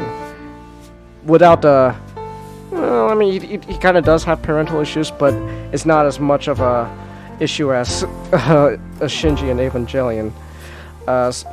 But Simone kind of starts off as kind of this scaredy cat character, and Kamina is this big, bombastic older brother figure. He's like if Shinji had Ryoma around with him from Getter Robo. If Ryoma from Getter Robo was around Shinji, that's the relationship between Kamina and Simone. And throughout the whole journey, they're the ones, they're the ones getting along. They're the ones who save the day and stuff. And Kamina's he's also kind of the brains of the duo, which is kind of saying something considering he himself isn't too bright. And the thing is, the show also makes it a point out that the ideas Kamina comes up with, they're not too bright. And the only reason why they end up succeeding anyways in the first place is because Simone's unwavering loyalty towards his older brother figure, Kamina. He even calls him older brother in the show. In Japanese sub, he calls him Anaki. Yeah, which means it's like slang for older brother. And then I think in the dub. Hello, you're my new neighbor. You just moving? Commodore 256 has just followed. How you doing, Commodore? Thank you for following. Says, hey, do you have any advice for moving on from anime? I haven't found anime I deeply identify that it was made in this century. That's a big brain question. I don't know how to answer that. You haven't found anime you identify made in this century? I don't know how to help you there. I'm sorry. Well, it's fine if you don't like this anime in this century. It's a weird way you face that question. It's like, oh, like I understand you mean the 21st century. Like there's really no anime you would like, which, yeah, like I'm not saying this to be mean, but I kind of find it hard to believe because I believe wholeheartedly that you can find one thing in any decade that you would like. But even if you don't like anything that comes out new here, like in the 2010s or in the 2000s, there is still a lot of anime that came from the 90s and the 80s, even the 70s that are still really good. Yeah. So, you know, if you can't find any anime you like made in the current century, that's okay. You know, it's not for everyone. The last few anime you identified with, like, it might be able to help us a bit more. Yeah, that could help us a bit. So moving on. So I'll talk about Gurren Lagann. So yeah, so Simon and Kamina, they have this relationship. They're this older brother, younger brother relationship where they're always motivating each other, always pushing each other to do better. Well, specifically, Kamina's always telling Simon he could do better. He has, you know, he doesn't have to be scared. Believe in me. You don't believe in yourself, Simon? Well, that's fine. Believe in me. Believe in me who believes in you. And that's kind of the same thing as saying, you know, oh, I believe in you, man. You can do it. And then and that's a very important part of the relationship.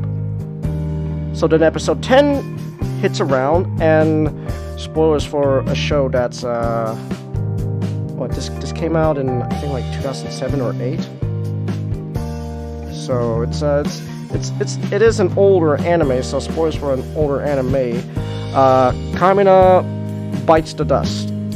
He makes a sacrifice trying to save Simon's life, and in the process he unfortunately passes on.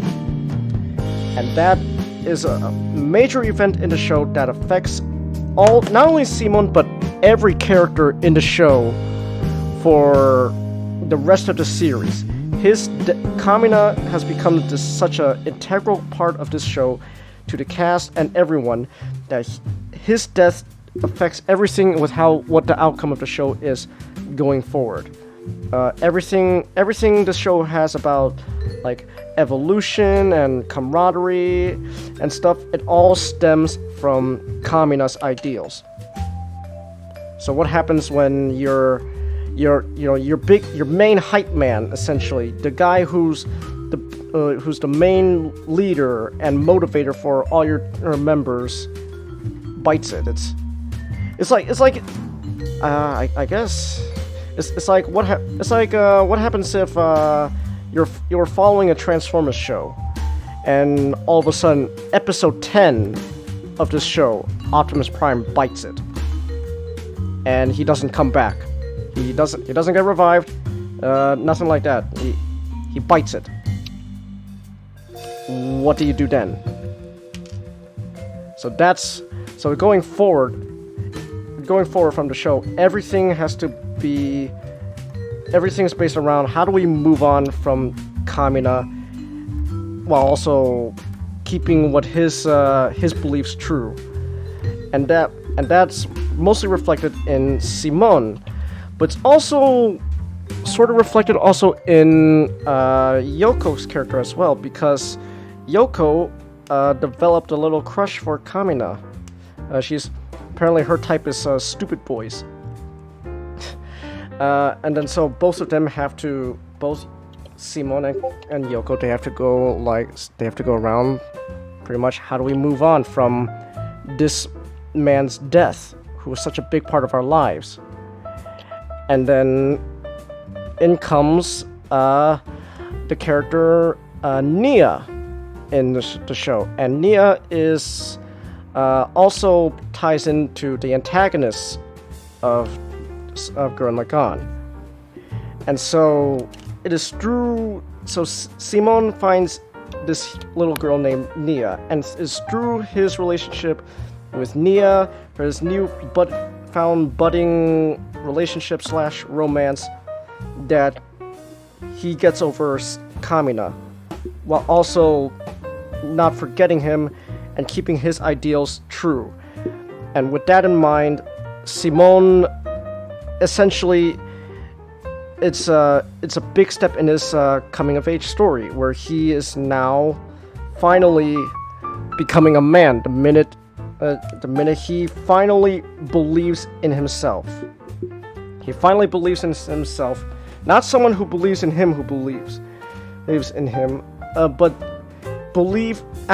self-belief. He actually has the belief that he can do it. And that's the moment where everything moves on from the show, where now Simone sort of takes on Kamina's position in the show, and everything from there gets even crazier and more buck wild. And this is greatly exaggerated also in the overall animation and art style of Gurren Lagann, where Gurren Lagann is basically the start of, okay, this, if you've seen any Studio Trigger anime and how their animation is really wild and bombastic and crazy, it all comes from Gurren Lagann. Because the main guy who created Gurren Lagann ended up went on to become one of the core founders of Studio Trigger. And so from there on, everything just gets crazier and wilder, and eventually the show ends up going so crazy and so wild that eventually the show reaches galactic scale and beyond, to the point where by the final episode of the show, the mechas are so huge that they dwarf entire universes. Because basically, because if Get a Robo is like, okay, everything revolves around the theme of evolution, so the characters evolve, but then also the mecha evolve. They become bigger, they become more powerful, they become scarier. Gurren Lagann takes that idea and goes, yeah, we're gonna take that and not just take it to the next level, we're gonna shift the gear into maximum overdrive, and we're gonna if Get a Robo goes in light speed, Gurren Lagann goes in plaid.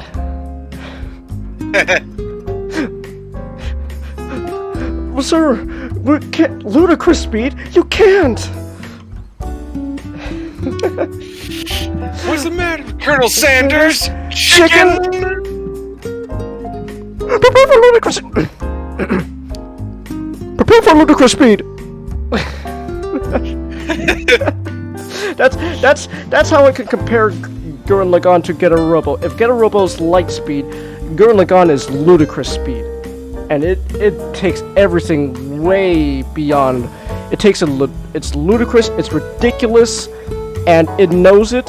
It knows it's ridiculous, and it just has a fun time with it. So, and honestly, so Nick, you said unfortunately, which really broke my heart, you said you may not really get into Get a Robo.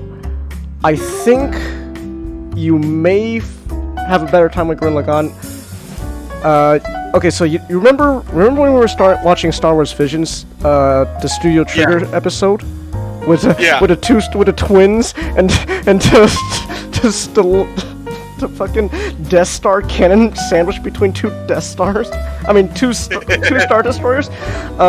That's just take that and make that in that like style and tone. That's the entire show for Gurren Lagann. All right.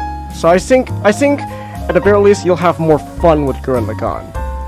So while me personally, I still feel Get a Robo is a more mature take on the same kind of story they're trying to tell. Gurren Lagann, while it's not as mature as Get a Robo, it is a lot more. I would say it can be a lot more fun because it's just basically balls to the walls most of the time. It's a non-stop roller coaster ride, and if you're into that, then you're in for a ride. And if you're not, and you need some breathing room, there are episodes where they do have some breathing room. Some of them kind of tend to be the fan service episodes, like the bathhouse one, and then the beach episode. So there's that. And then but Gurren Lagann. Before we move on, I just want to say real quick why I love Gurren Lagann. I think this show, my reason for liking it is probably another reason why most people like it, is because of its main themes of self-belief and the idea of non-stop self-growth, and the idea of you can do it, believe in yourself. So I remember when I was watching it, I don't think I wouldn't say I was depressed. I don't think I was depressed, but all I know is what'd you say, Don? No, I'm sorry. I was not depressed, but the show hit me at the right place, right time, where the ideas of have have confidence, believe in yourself, and then plus just the whole animation and art style of just this non-stop ride. I was like, this is amazing. This is a fantastic anime. I love this show. It hit me at the right time, right place. And I still love the show for what it is. I did go back to watch a bit of it before tonight, and I will say I wouldn't say I have my opinion of it has lowered, but rather I can still appreciate the show. It's just, I guess now as I grow more mature and my preference for the kind of stories, I just end up liking Get a Robo better. But that's just me. I just now prefer Get a Robo over Gurren Lagann, but I still love Gurren Lagann. So, Chelsea says I'm too hyper to have depression. Well, that's you, Chelsea. You are Gurren Lagann. That's the best way I could describe the tone of the show. It is a non-stop roller coaster that says, "Oh, what's that? You're depressed? Fuck that shit. Stop being depressed. Come on, let's have a good time." What'd you say, SGD? Also horny. Oh yeah, it can be a little horny. So, oh, what do you know? It does describe Chelsea. Commodore 256 says I'm hyper and depressed. Oh, well, the depression part, I don't know how to help you. You're gonna have to seek actual help with that. But the hyper part, people are hyper. Added to his earlier comments. So let's go through this real quick. So I love 20th century anime, but I hate the feeling like an old man hiding in archives of the past, but only watching 20th century anime or quote-unquote new anime in old franchises. And he said he dropped Gurren Lagann. Oh, that's a shame. I mean, it's not for everyone. I'm fully willing to admit Gurren Lagann is just not for everyone. I like high-tech, quote, future porn? Okay. Themed anime, and the few anime like that these days are either legacy franchises like Gundam, LOTGH, or the Legendary First. I wouldn't describe Gundam as future porn. And plus it depends on which Gundam show. because Gundam is a big franchise now, so there's a lot of different Gundam shows. You gotta be more specific. Like there's nothing new like anime like the outside of the franchises I mentioned. There's no new anime like Outlaw Star or Cowboy Bebop. I also don't like thrillers or teenage main characters, something the last two anime I mentioned didn't have. Okay. Well, it may be not something new. Let's see. So how... It's fine to enjoy older stuff and not like the newer stuff. Like, it's important that you just look for the stuff you like. Yeah. You shouldn't feel ashamed for not liking anything new and just liking old stuff. Yeah. My favorite anime is from the 90s. And like the newer stuff, of course, hasn't been very good in the same franchise, but true. Yeah, I'm sure there is stuff out there that you would like that's new, like even if it's not getting a lot of attention. Yeah. Like the most important thing is like just look for the stuff you like. It shouldn't matter when it came out. Like for example, so Gurren Lagann used to be my #1 favorite anime. It used to be. It was for a while. It was very hard to top for me. Now my favorite anime, it's gotta be either the ones I remember having the most fun with. It's tied between Gao Gaigar and I guess Altogether Robo OVAs. I had a fun time with Altogether Robo OVAs. Let's see here. They throw galaxies at each other. I'm not a fan of scale creep. I mean, that's just what the show is like. It takes its ideas and takes it past its logical next step and goes beyond. So what's that? The robots get bigger? Well, let's make it even bigger now. Like it's ridiculous. It's kind of stupid, but it knows that, and it's just having a fun time with it, and I can respect it for that. Let's see here. I've always been fighting optimism with realism. I feel confidence is overrated. What people need is competence. If you don't have competence, you won't get anywhere. Well, true. I guess maybe you'll... And if that's the case, I guess maybe you'll like... If you don't have confidence, you'll never take the step forward. True. So it doesn't matter how much... It really doesn't matter how much capable you are at something. You need the confidence in order to... You need the confidence in order to motivate you. Like, if that's the case, I guess... Maybe Iron Blood Orphans, then? Maybe you could check that out? That's just the first thing I think of, I guess. Gundam Iron Blood Orphans, then. Yeah. I didn't catch this whole conversation. What was happening here?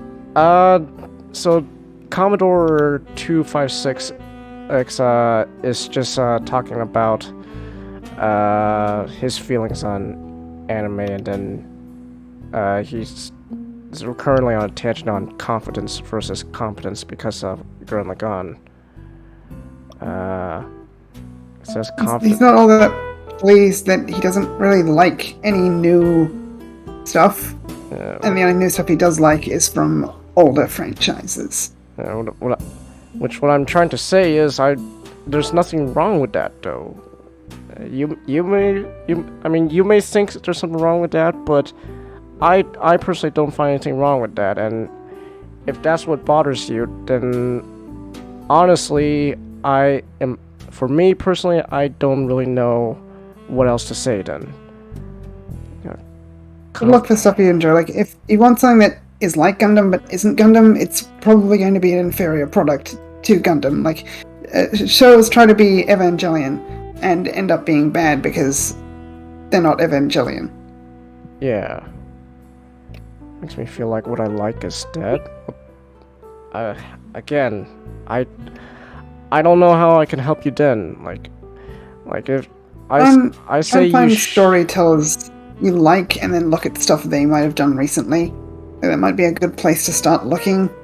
Yeah.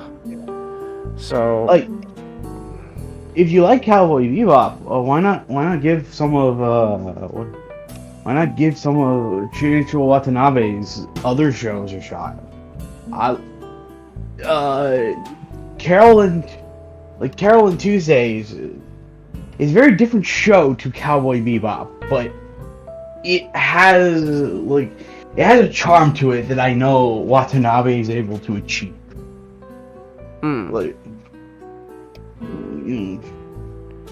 Gundam isn't Lechi first. Is it a worse version of the Lavers? I don't know what that is. What? I don't know what you're comparing Gundam to. Hold on. What is it? The Lavers? Favors? Oh, Captain Harlock. Oh well, no. Shows like Captain Harlock, and the like. While they are space, while Gundam is compared to a space opera at times, it goes at a different pace and direction than what a show like Galaxy Express 999 or Captain Harlock does. It's a lot less. Gundam is a lot less, adventurous. It's a lot more grounded. Gundam, while it has elements of a space opera, it's more focused on a war story, most of the time. I mean, you get the oddballs out there like G Gundam, but G Gundam's G Gundam. So, does Carol and Tuesday have faster than flight spaceships, ray guns, or cyborgs? I don't know what that is. Place in the future, I wouldn't say it is as serious as. I wouldn't say it is as serious as a Cowboy Bebop. It's a lot more of a lighter tone, but it does, from what I've gathered, it does take place in the same future as Cowboy Bebop, because Jet makes a cameo appearance in one of the episodes. Okay. So it's like it's the future, but it's a different perspective of that future. Okay. Gundam has the future porn with the space colonies. Well, but again, the space colonies are more or less for the setting and the world building rather than the focus most of the time. It's the space colonies is just the setting where the war takes place most of the time. Besides, those things drop more than the economy.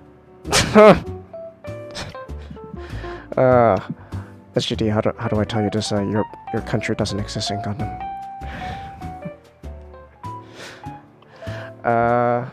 See, Commodore says, I like that setting and world building. Well, I guess the only thing I can say is just look for stuff like that then. I'm sorry. Go ahead. I'm just saying, I kind of feel like I want to move on with this topic because I honestly don't know what else to say at this point. If the best thing I can honestly say from my point of view is just look for stuff similar to that you like. And if you can't find it, well then there's nothing wrong with that. That's just my opinion. If there's nothing like that nowadays, there's nothing wrong with that. I don't know what else to say. I feel like I'm just repeating myself now. If you don't like anything new, we can't really help you move on from that feeling of feeling guilty for liking all this stuff. Yeah. That seems like a much more an internal thing you need to work on yourself. Yeah, if that's the case, that's more of a personal issue you gotta work on. Alright? I honestly don't know what else to say or how to help you from this point. We're just a couple of guys talking at computers, reading Twitch chats. We can't really help you that well. Yeah. So, All I would say to end it off is, don't be afraid. Don't be afraid to just start watching old things, because that's just been because I rarely go see any new movies nowadays. So when it's once in a blue moon I will, because something interests me and all that stuff. But I wouldn't go to a new Star Wars anymore. I wouldn't go to a new Transformer. No, well, not Transformer. It's got one more chance. It's got one more chance. If Rise of the Beast is a flop, then I don't know what else to say. I guess then Bumblebee's the only good movie, which I hope that's not the case. God, I love and hate Bumblebee for that. It's a good movie, but now it's set the bar. So, it's like I never go. It was like Terminator was the word I was trying to find.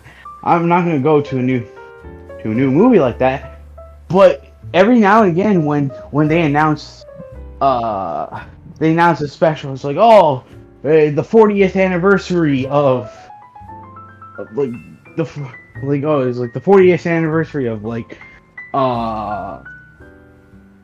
is it, like Terminator? The original Terminator, or Rambo, or something like that. I would gladly go down and see it, because like you said, there's no writers that capture what was in the past. But the good thing about the past is it will always still be there. Yeah. It's there for you to explore, and hell, you might find something new that you didn't see before. Yeah, so that's really all we can say, man. Like, if there's anything else, then again, I honestly don't know what else we can say then to help you. So, like, if it's like, yeah, okay, I hate the feeling I have nothing to look forward to. You're just you're just kind of repeating yourself now. I've said all I need to say. I don't know how else to help you. This feels more like a personal issue that you need to sort out for yourself. All I can say is, again, I guess to just put an end to this topic, just keep searching. Just keep searching, and one day maybe you'll find it. And if you can't, well, there's nothing wrong with it. There's nothing wrong with it. And if you do find a problem with it, that's more of a you problem, and I can't help you there. Yep, that's one last thing for me. If you don't enjoy something on a rewatch, we really, really can't help you there. Because that's a personal thing. I've enjoyed Digimon Adventure. I fell in love with Digimon Adventure the first time I watched it. I liked it even more the second time around, even though it was the second time watching it.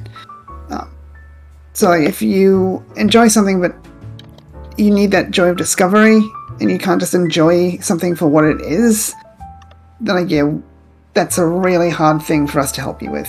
Yeah, that's more of an issue. Honestly, you're gonna have to figure out for yourself, man. I wish I could help you more, but I'm kind of repeating myself at this point because I don't know what else to say. So, So with that, I am gonna put an end to this topic. Like I know it may kind of feel like I'm kind of turning my back on you, but that's because honestly, I just don't know how else I can help you. So I'm putting an end to this discussion, and we're moving on to the show. All right. Okay, topic change. Yes. All right. So, real quick, just to end off my subject, Gurren Lagann. It's fun. It's ridiculous. It's bombastic. At least for me. And if that's not your thing, that's all right. But at least give the show a chance. And also watch Consume Get a Robo, because Gurren Lagann's inspired by Get a Robo. Just do anything related to Get a Robo. I encourage you to at least give Get a Robo a chance as well. Read the manga, watch the OVAs, etc. All right. So moving on. So now we're going back to video topics. So Nod, you're the talking about boy. So, very recently, I decided to replay a game from 2 years ago that I've loved very fondly, and it's sort of like this idea.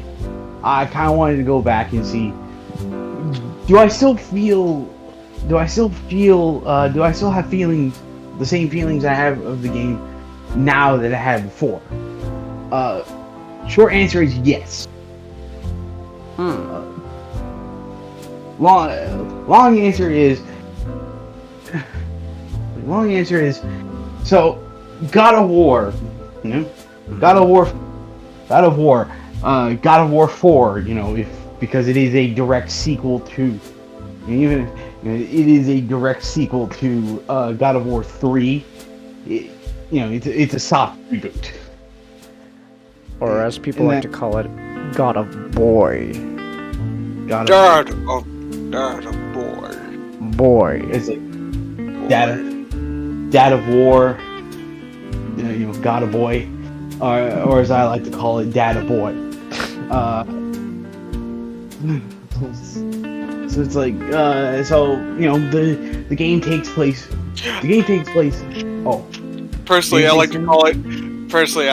Kratos finally keeps one alive. Are you telling me all it needed to take was for Kratos to become a dad? No. It's his only child that he managed to keep survive.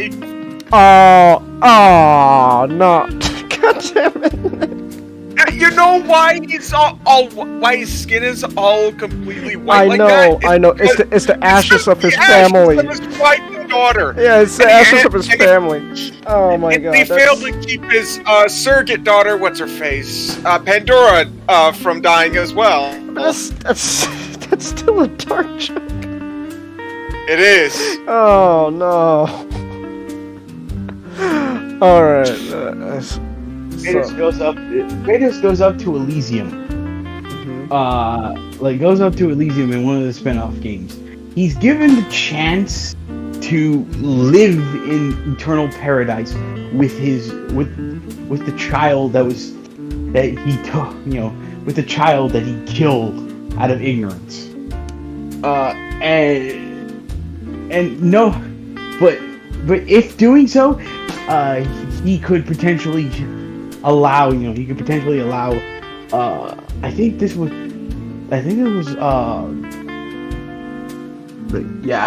it was a plot for Philosophy. A plot to undermine the gods by trying to kill her husband Hades, and by taking down Helios with the help of Morpheus. It's like if he could spend the time he could spend the last moments of eternity with his daughter even though Elysium would be destroyed if Finessife were to be successful, or he can just go out and stop it, which he does. He brutally, he tearfully ripped his daughter away from his leg, so that he may go back and reclaim the weapons that kept him chained to the gods. So it's like, yeah, that's just the tragedy of Kratos. It's just once he's given happiness, it's taken away from him because the world might end.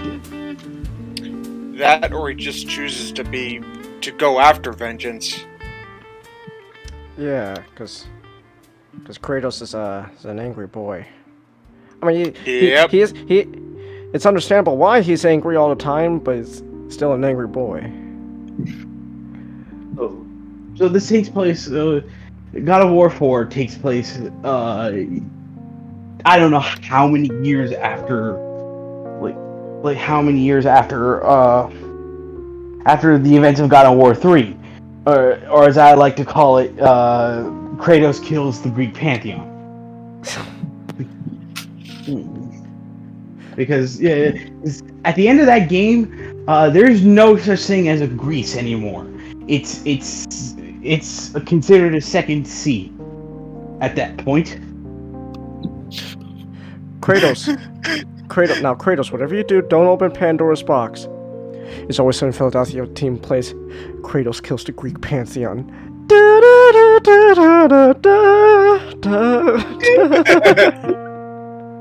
So it's like Kratos killing every single one of the Greek pantheons, essentially his entire bloodline, because they're all related to him because his father is Zeus.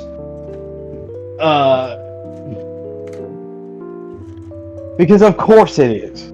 You can't have a story that just stars Jimmy Nobody. Kratos. Wait, you're telling me I'm related to Zeus? Kratos. Everyone is related to Zeus. Does that mean my daughter is technically my sister as well? Well, no, she's still your daughter. At least I think. I don't know. Zeus, did you do Kratos' wife? Honestly, at this point, I've done it with about. Oh wait, Zeus, did you do Kratos' wife? Was she a female? Yeah, most likely, yes. That's Zeus for you. So, she's a femoid. But it's like after killing the entire Greek pantheon, and then effectively killing himself because he realizes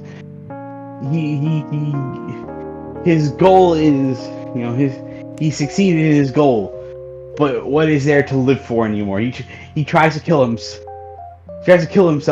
With the blade of Olympus. Mm-hmm. And we, for the longest time, thought that was going to be the end, but no, Kratos lived. He found his way. He found his way all the way to Norway or Sweden or whatever. It's Scandinavia. It doesn't matter. He made his way to this ancient realm. That has their own gods and myths. He gets married again, and they both have a son together. Born was little Atreus. And so the game takes place at an unfortunate time in Kratos' life, which is not really saying a lot because there's a lot of unfortunate times in Kratos' life. You're gonna have to be a lot more specific, essentially. What you could be describing could just be Tuesday. So when the game starts, Kratos' wife is dead. So yes, it is just Tuesday. Kratos' wife is dead. Dead. He is to lead. He is to raise his I believe 13, 14-year-old son by himself. A son that he barely had a chance to interact with, because the better part of Atreus' childhood, he's just been distant to him, which is interesting. It's an interesting reason as to why he is, which the past games give you a good reason as to why he would be distant towards anyone he loves, but yeah, it's like so. The second love of his life is dead. Her final wish is to be burned at a pyre. Burned at the pyre. A proper Viking funeral before the Vikings ever become a thing. And to be scattered down to the world at the highest point in all the realms. So that starts the journey. That starts the humble journey that Kratos, and now for the first time ever, he's followed up by his son Atreus, to go and fulfill his wife's last wishes. And so from there, God of War shines through a lot of things that it does. Through its production value, its characters, its the Christopher Judge and I believe his name is Sonny Sunjin. I can't remember who plays Atreus. It's they're great voice actors. You put them together, they have just a tremendous amount of chemistry, which is saying something considering that Kratos during most of the early parts of the game is silent to a lot of Atreus's questions. This is. Oh. Hey, Dad. Boy's a boy. My name's Atreus. Okay, boy. Why do you keep calling me boy? That's your name, isn't it, boy? My name's Atreus. What? Okay, boy. Look, they added the game. They establish a growing relationship that becomes a lot more dynamic as things go on, because Kratos is not. There's a weird point. There's a weird thing in this game where Kratos feels very much like the same character he was in the previous games, but he feels a lot more softer. Not in the sense of he's like some big doughboy that you could just kick around, but it's just he's become a lot more silent in his fury. There are rare moments in this game that he would yell at the top of his lung. Yell at the top of his lung, which is every other minute in the other games.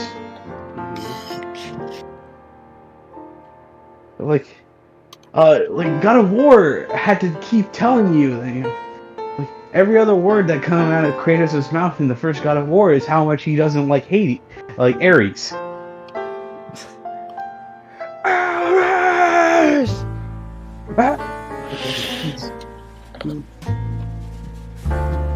Yeah, it's like this. This Kratos is he's still very angry, but there's a subduedness to everything of it. It's kind of scary. it's kind of scary in a way. But it's very calm, very peaceful. Yeah. And so it's like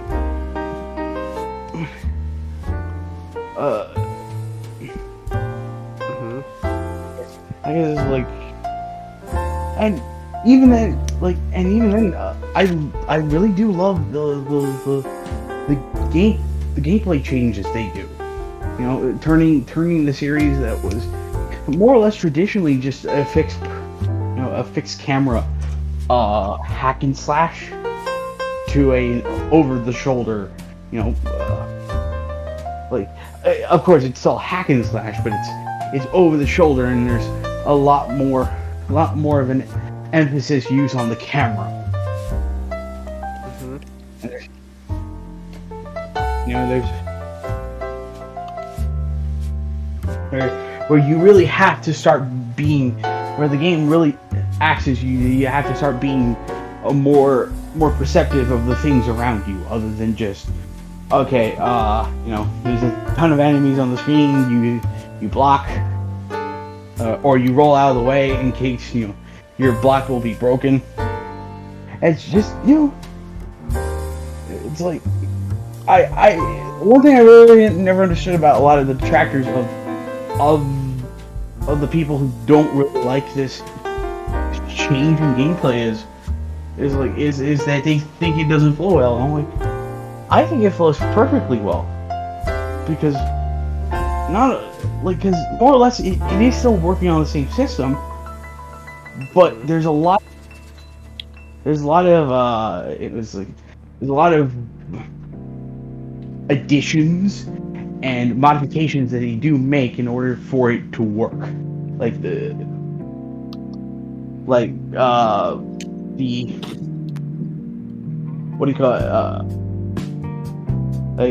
Kratos, that much of the early parts of the game carries around an axe with him, an axe that used to belong to his wife that he uses primarily now.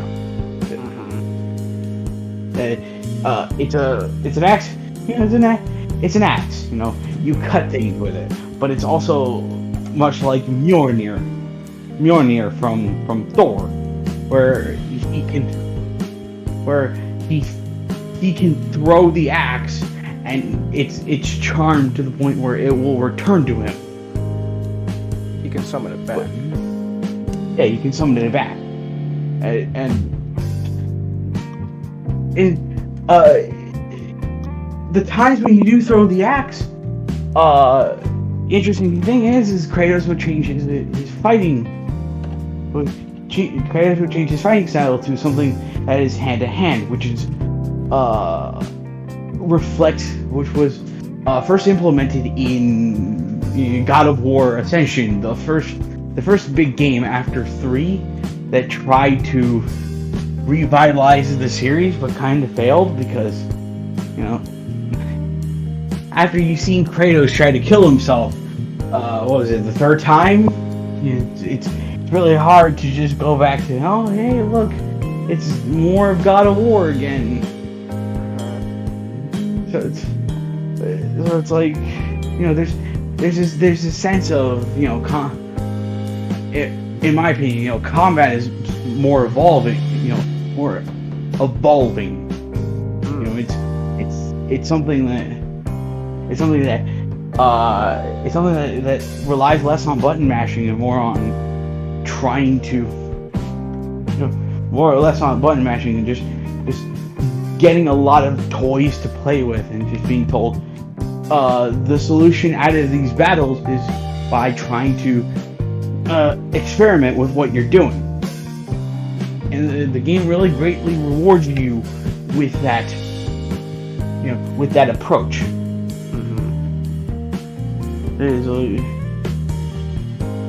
Kratos also helps. With his bow. Yes. Oh, he has his bow, which over the course of the game becomes a really big help because there are two ways you can dispatch an enemy. Just normally just chipping down their health and chipping down their health and killing them finally, or raising up their stun meter, which are able to initiate a stun grab, which is like glory kills for this game. And Atreus is a big help with those ideas. And like Atreus in general it's a much bigger help than compared to other characters than I think in any other game. Or it's like even more so than the character that even more so than the game that was that a lot of people cynically compared this one to The Last of Us. Huh. That's actually the first time I've heard that comparison. I mean, I could see it, but that's the first time I've heard of such a comparison. Well, it's because it's like God of War deals, and God of War kind of dealt with the same general idea that people gathered or of The Last of Us is like you play primarily as a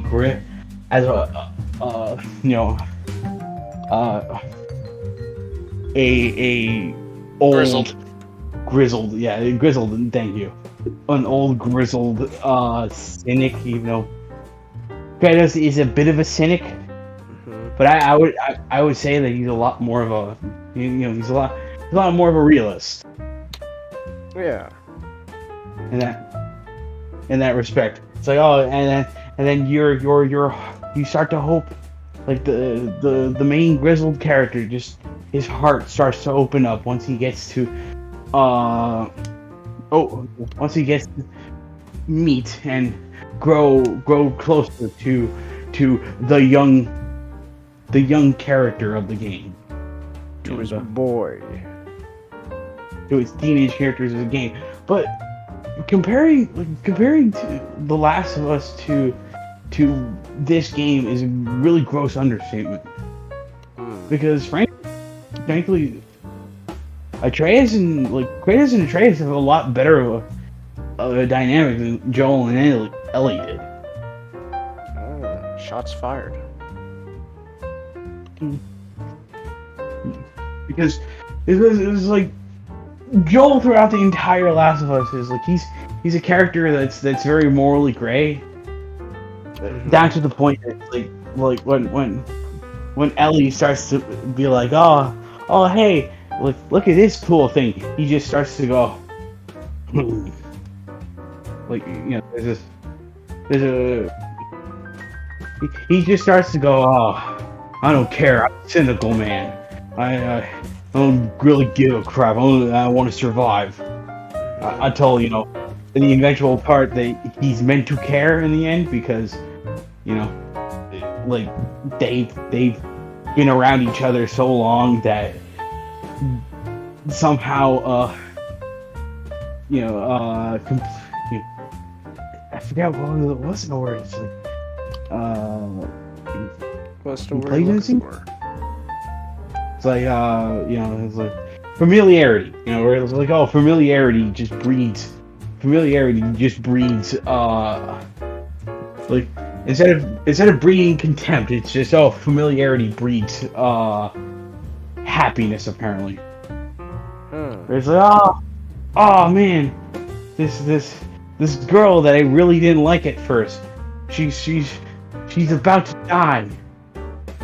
But I mean, I don't know where this change of character came from. I mean, I guess it's because I've spent a year with her at the most.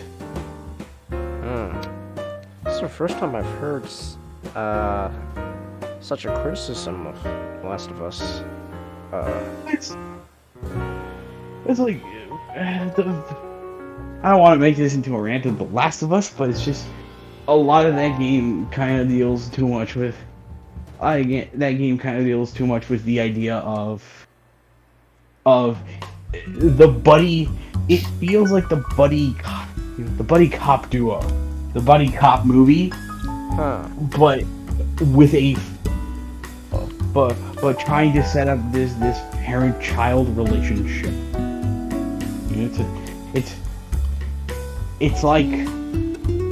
It's like 24 hours, except there's no Eddie Murphy and it's not funny. I have not seen that movie actually. I'll put it on the list because I love Eddie Murphy. That's interesting. So that's the first time I've ever heard someone say, I guess openly, God of War did it better than Last of Us. Well, mainly because Kratos generally does like Atreus, and like, sure he may be like a bit blunt. Hey guys, I have to go to bed. You have to call it here? Alright. Yeah, I have to. Good night. Have a good night. Okay. Alright. Let's see. So he might be blunt and cold towards Atreus much in the beginning, but that's mainly because that's just what Kratos always has been. He's just, like, God of War works a lot. It works very much at the fact that Kratos, very much Kratos as a character from how many games he's been in. Compared to Joel, which he's only ever been in one game at that point, and his change of character, it really doesn't feel like it was explained outside of I lost my daughter, I don't like life anymore. Interesting. So it's like Kratos is cold and blunt because Kratos is a Spartan, and Spartans don't tend to live long. People tend to be more forgiving of things if it hits them in the right places emotionally. Like, even if the emotional beats objectively don't make sense, if it makes them feel a certain way, they'll ignore it. I understand that. I understand that idea that execution a good execution will always manage to win out the end of. Not really defending it. It's just pointing like, even if this stuff doesn't make sense in The Last of Us, like, this is why people ignore that. Okay. I guess it's just. Oh, I'm sorry. Go ahead. Yeah, I don't think that's a good thing, personally, but a lot of people don't care. Interesting. Okay. Let me ask you this, Nat. So what happens if just an interesting thing I thought of. What happens if this happens to be someone's first God of War game? Like you should play the other God of War games before you play this, but like if someone decided, nah, I'm just gonna play this game, do you think the story would still work? Yes, like very, very much. It does its hardest to be it does its hardest to be a reboot, and it really shows because outside of very, very a lot of references towards the past games, they don't really blind you with in order for you to understand this, you would need to have understand what the previous games have done. It's like the entire scene where Kratos, spoilers for this game in case you haven't played it yet. Right, it came out in 2018, right? 2018, yes. So it's still a few years old. So spoilers for a few years old game. Like when Kratos goes back to his shack in the woods to get the blades of chaos, which really doesn't make any sense because at that point in God of War 3 he had the blades of exile, but that's where my argument is going to go. That's where my argument is going to die. But it's like, and I'm sure there's, auxiliary media, outside media, extra stuff that can explain it. I don't know. Oh yeah, it's it's not really as important as I try to make it be, but so it's like he tries to reclaim the blades, and even though the scene is a lot more impactful, the scene is a lot more impactful knowing what happened, playing through the other games and knowing what happened. It's done really well because it's done really well because it gets across all the information you need to understand why this event is so important. It's like Athena, the ghost of Athena. So the game heavily implies that Athena is, after after Greece has been completely decimated and all of the underworld and Olympus is more or less gone. Athena still lives, which I kind of wish they do something. And I wish they try to do something with that in the sequel. It's like Athena is there. She's taunting you that despite how much you try to change yourself, you will still be an unspeakable monster. Yes, but I will be your monster. But I am no longer your monster. Yes, but I'm your monster no longer. Yeah. It's like, so, like, that scene that scene is shown very well because the entire game hints at the fact that Kratos has a past that he wants to forget about. And of course, the big emotional crux of that idea is that in order to save the son that he does deeply love, he needs to come to grips with his past and not let it define him.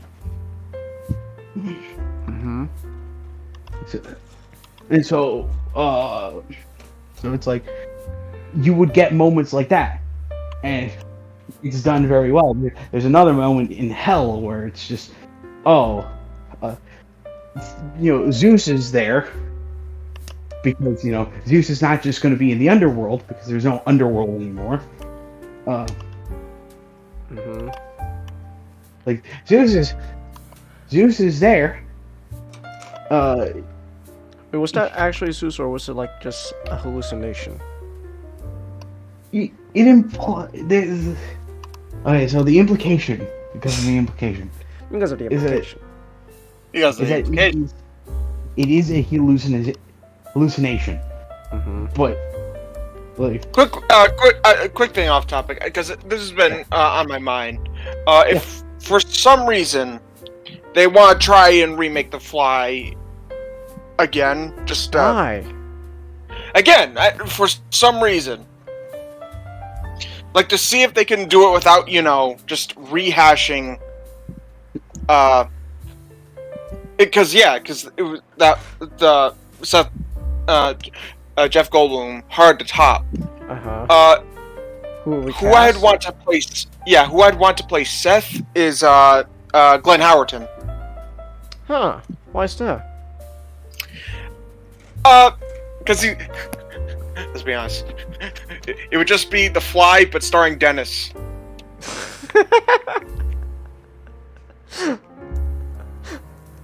Nice. Actually, what was the reporter's name again? Ronnie. Ronnie. I swear, Ronnie, if you don't, I will cut you up into little pieces. Listen, put you in a glass box. I'll display you on my metal.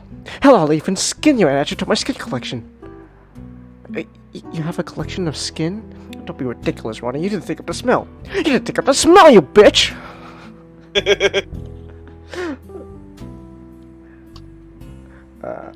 So it's implied that Zeus is a hallucination. It's implied that Zeus is hallucination, but it also kind of implies that Zeus is maybe in this realm. So it's like, you know. So even then.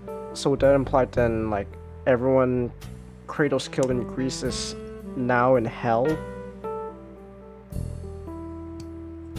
Yes. And so, it's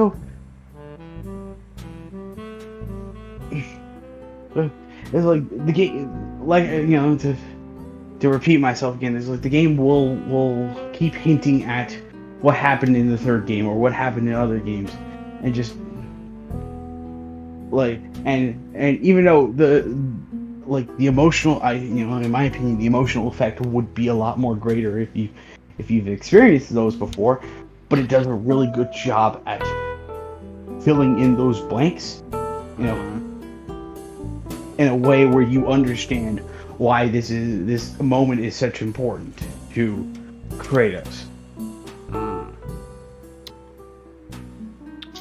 Alright. Yeah, it's just, this is like I said, a lot of the characters are just fun. Like, Kratos is a lot more dynamic in this game than he's ever been before, because right around the time when Kratos starts to soften up, because he's finds himself, you know, more confident in his son's abilities. It's like Kratos.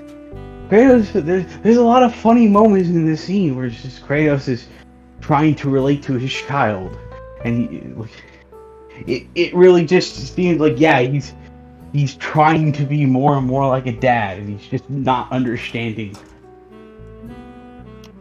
He's just not understanding what he just doesn't understand the youth these days. That boy ain't right.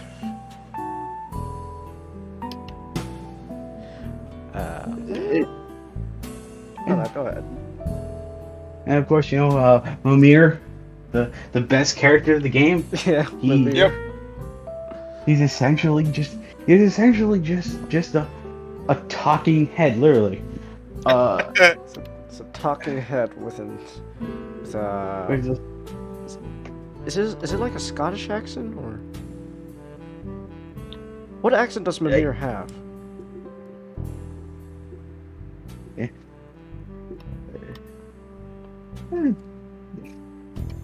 I think it's I think it's Scottish, but then again, I could totally be wrong.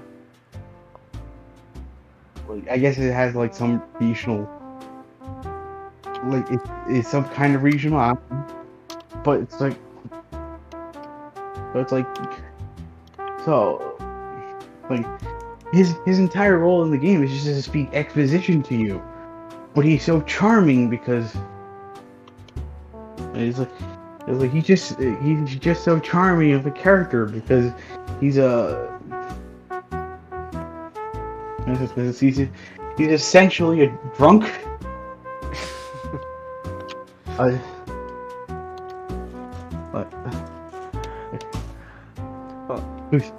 If I could say something, yeah, go ahead. I think one of the thing is also the way how they handle exposition is, a lot of times it is exposition dumps and like world building, but it's mostly in the format of storytelling to like pass the time, which makes sense for Mimir's character, because, you know, he's this guy with all this knowledge, and you got Atreus, who's his eager young boy who wants to know more. So I was like, oh, you want to know more, huh? I'll tell you about the gods. I'll tell you about what a bunch of fuck-ups they are.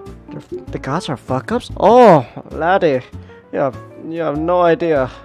You have no idea, do you?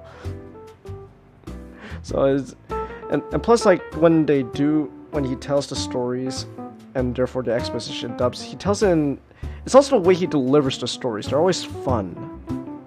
Yeah. There's this sense is like as epic of an adventure you are in, like you're essentially dealing with gods that are more or less as human as you are. Which is the same with the previous games, but we never really got time to to interact with the gods outside of 3, and even then with 3 the implication was that they were overtaken by evil forces, and that's why they decided to start Be a bunch of dicks. Be a bunch of dicks. Huh. Yeah, 3 has a lot of story problems, but Kinda. That's what they're implying. It kind of takes a little bit of the, I guess, agency from the gods away. Like, oh, the gods weren't dicks because they're, because that's what gods usually are. In most versions, they're dicks. And it was some evil force. Like, okay, I don't know. It kind of takes away some of the agency from them, don't you think? Yeah, but it's, even though this is a direct continuation, a lot of God of War 4 just does sweep it under the carpet. And it does so, like, effectively. Kratos is still telling his boy, the gods are not supposed to be loved, boy.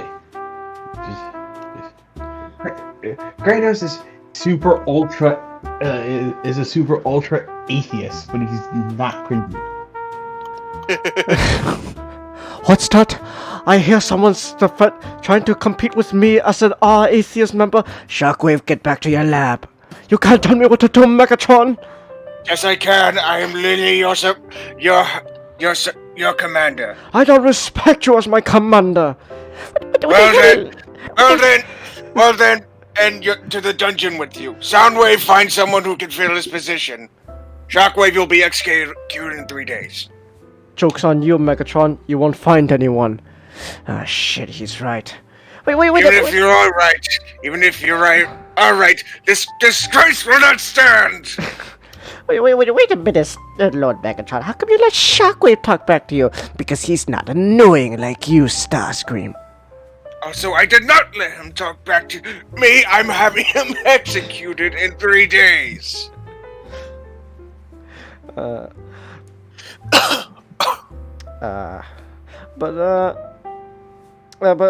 Sorry, continue now. No. But it's just, this is greater. I think it's like there's just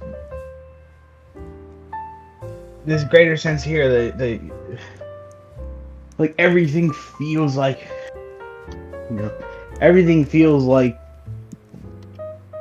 even though there are big exposition dumps, everything feels like all the information that comes to you feels surprisingly natural, and it's a lot more, it's a lot more informative, I would say, of Norse mythology than the previous games were of Greek mythology.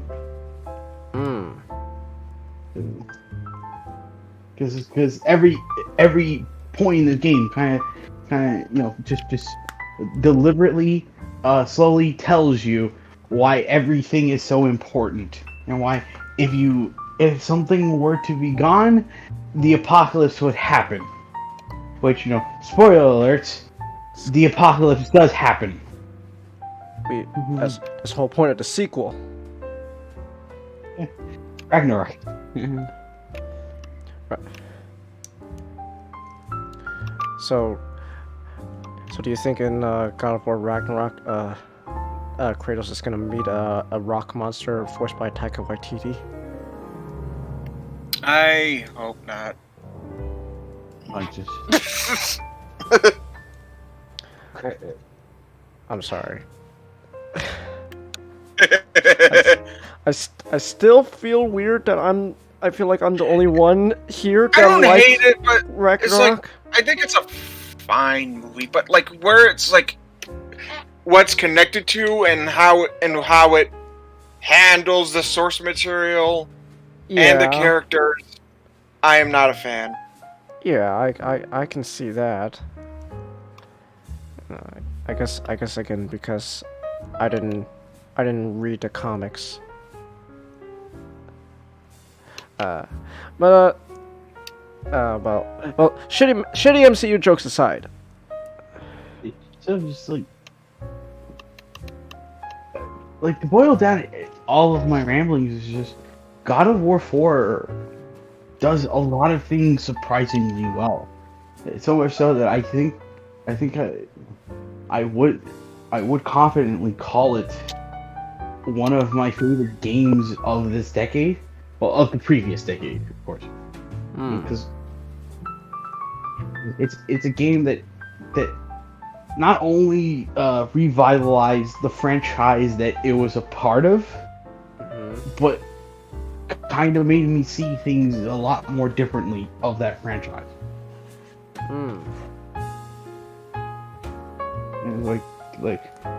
And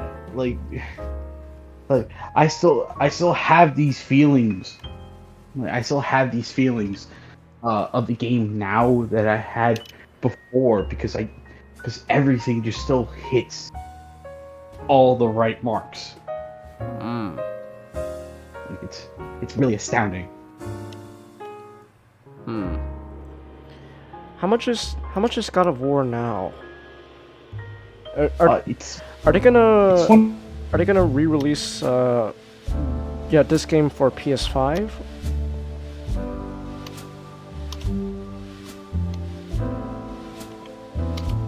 Not.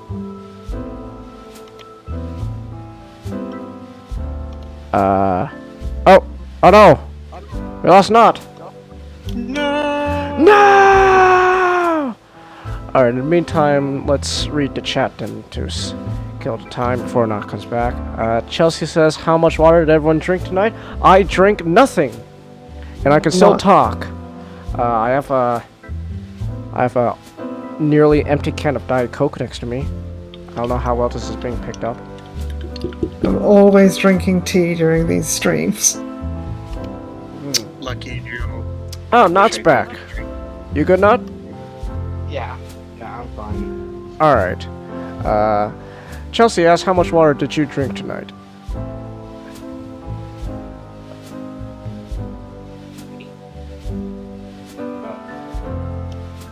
I've been drinking a lot of water tonight. I've drank nothing. Speaking of which, I should probably go get some. I had some in the fridge. I drank nothing. Except a sip of nearly empty Diet Coke just now. So, let's see. Commodore says, what is up with late 2010s games in Scandinavia? It was like a very sparse before, but every game of that time was Viking-centered. Is that so? I think it's like, before then, I think like, the other game that I think dealt with that is Hellblade, Setsuna's Sacrifice. And I think really a lot of games are trying to go through this Scandinavian and all that stuff because it's rarely explored territory. You haven't really had like it's rare to have a media that tends to go into that goes into the pre-Vikings history of Scandinavia, where of exploring its mythology and how it differs from other pantheons throughout the world and all that stuff. I see. See, Commodore also says Zeus fucked everybody except Hera probably. I don't know. Hera probably got a piece of it as well. Maybe once. Maybe once. Like he had to have a reason for sleeping around with everyone but Hera. like a little unrelated, but kind of related. I remember. No, they were very related. Oh no, I was trying to bring up something. I was making a joke. Oh, that's my fault. Sort of related, but unrelated to what we're talking about. I remember when we were reading the Wonder Woman comic for the comic podcast. I still remember I think it was like the first few issues. All the gods were like to Hera, Hera, you do realize Zeus is like sleeping with everyone. What can I do about it? Hera, you're his wife. You're his wife, Hera. It's like, well, what can he do about it? He certainly doesn't sleep with me anymore. Hera! He's your husband!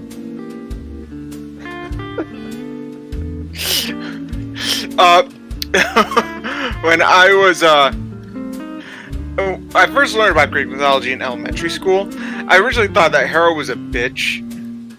Yeah.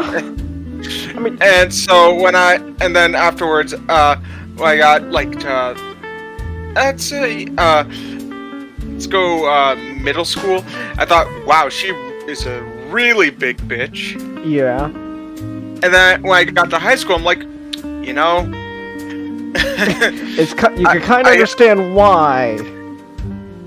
I'm like, man, I feel bad for Hera. And then now I'm like, wow, okay, you're actually still a bitch. Yeah, but, you're I get it. You get why she's a bitch though, because like, wow, Hera put a leash on Zeus.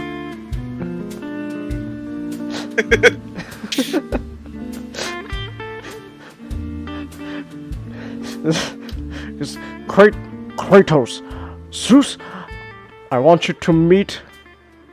I am your father. Oh, that's cool. Hey, Zeus, check it out. I got this new Pegasus horse. Oh, Kratos, I don't know how to tell you this. What? What's wrong? That Pegasus is your stepsister. What the hell? Sorry. I'm still mad at Son of Zeus, the show, just because it's like, you are the son of Zeus.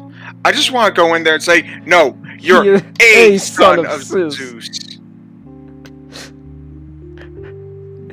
It's like, are you telling me that Disney's Hercules lied to me?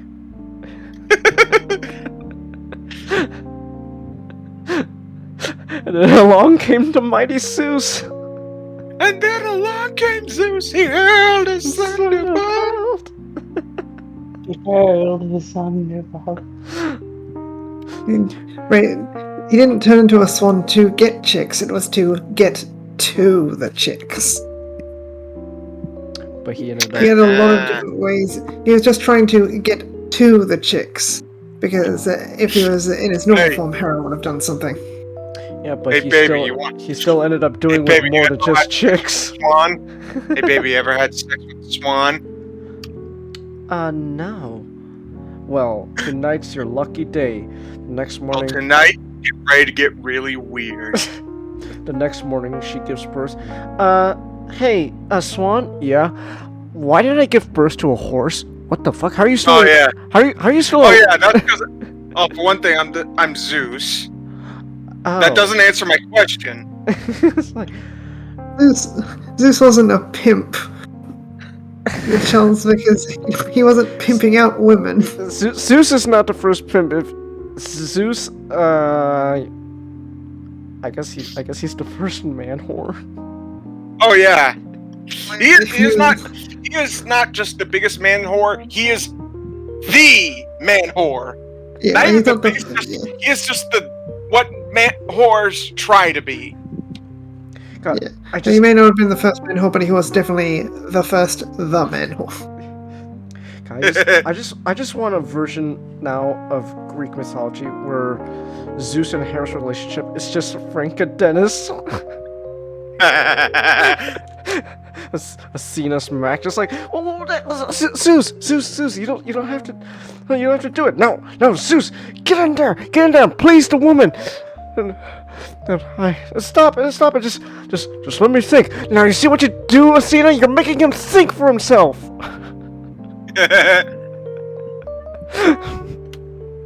No, all I can think now is like if the world depended on Zeus having sex with someone, and like Hera, I can't believe I'm saying this. Zeus, I can't believe I'm going to say this, but we need you to fuck this woman. I don't really want it anymore. What do you mean you don't want to do it anymore? I don't know. I'm just not feeling it. Oh my god, hear me out. Hear me out. Zeus is Carl. he creates a dog from his. Hey, what are you doing? I don't know. I'm not feeling it. You though, yeah. Something about you just click, you know. No, it's probably because I made you from the hairs from the bottom of my foot. Hey, I got those too. Dude, you're not the only other guy who has that. Hey, we got a lot in common. I want to rape you.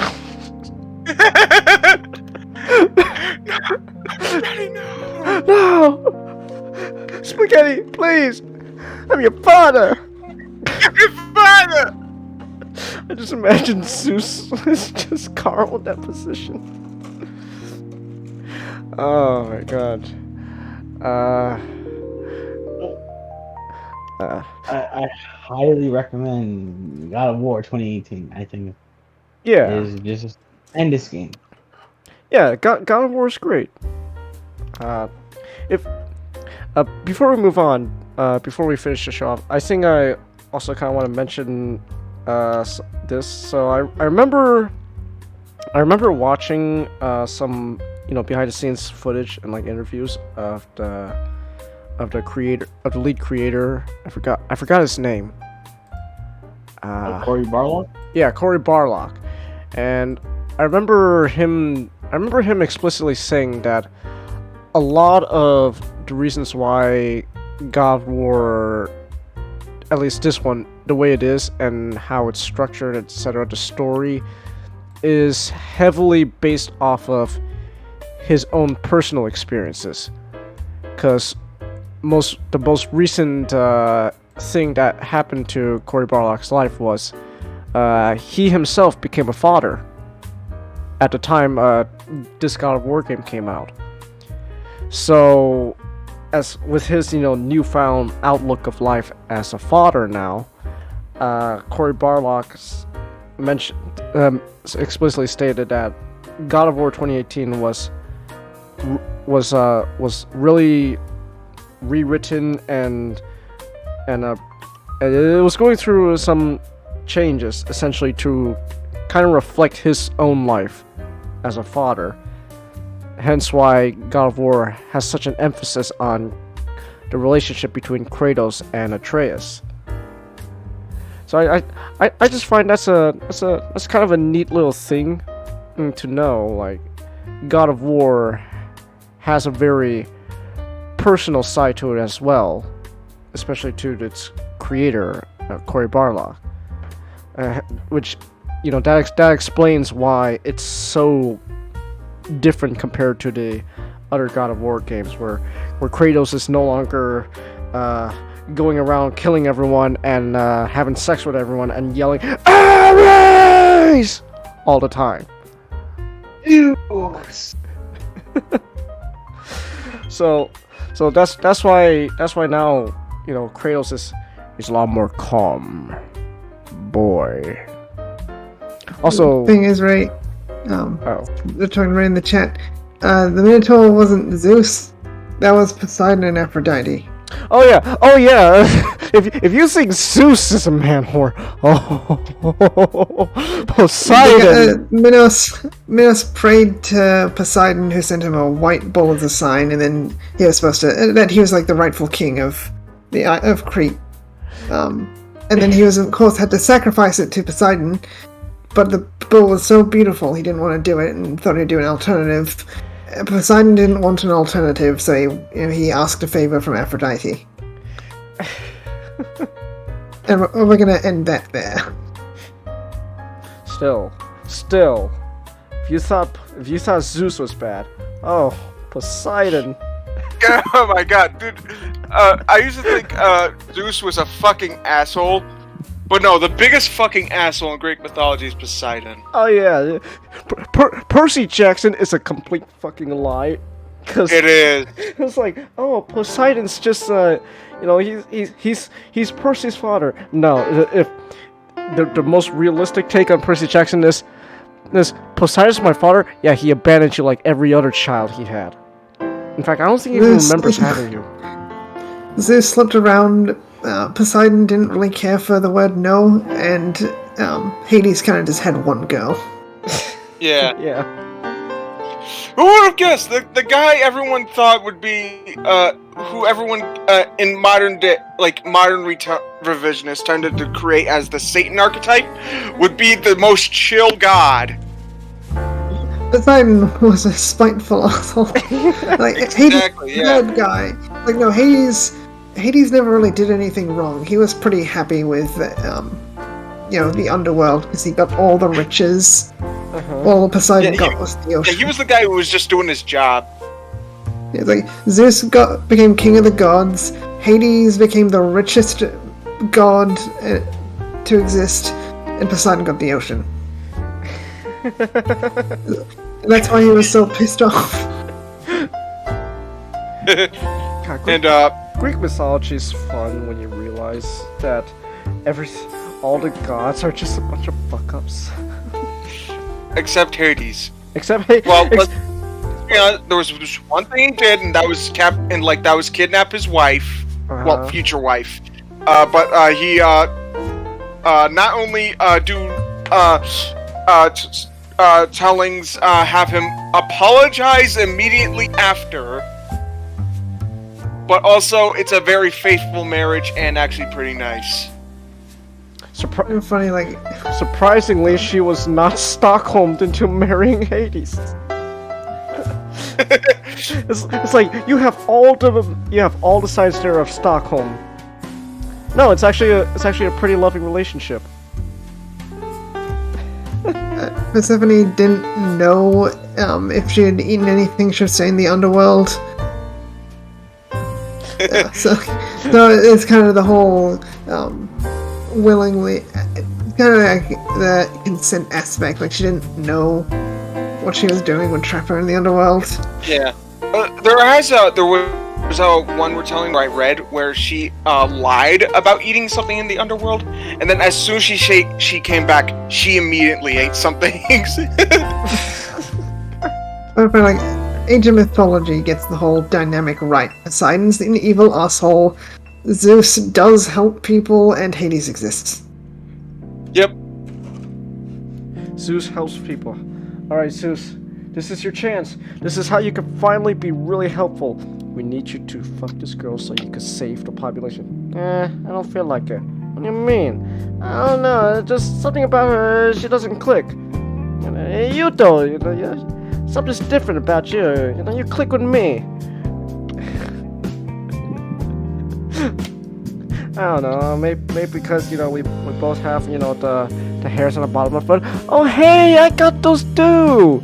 You're like the only other guy I know who has that. And we got a lot in common. I'm gonna rape you!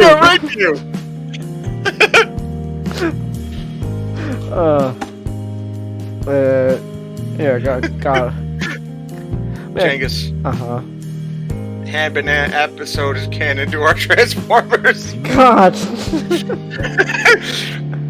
Hand Banana!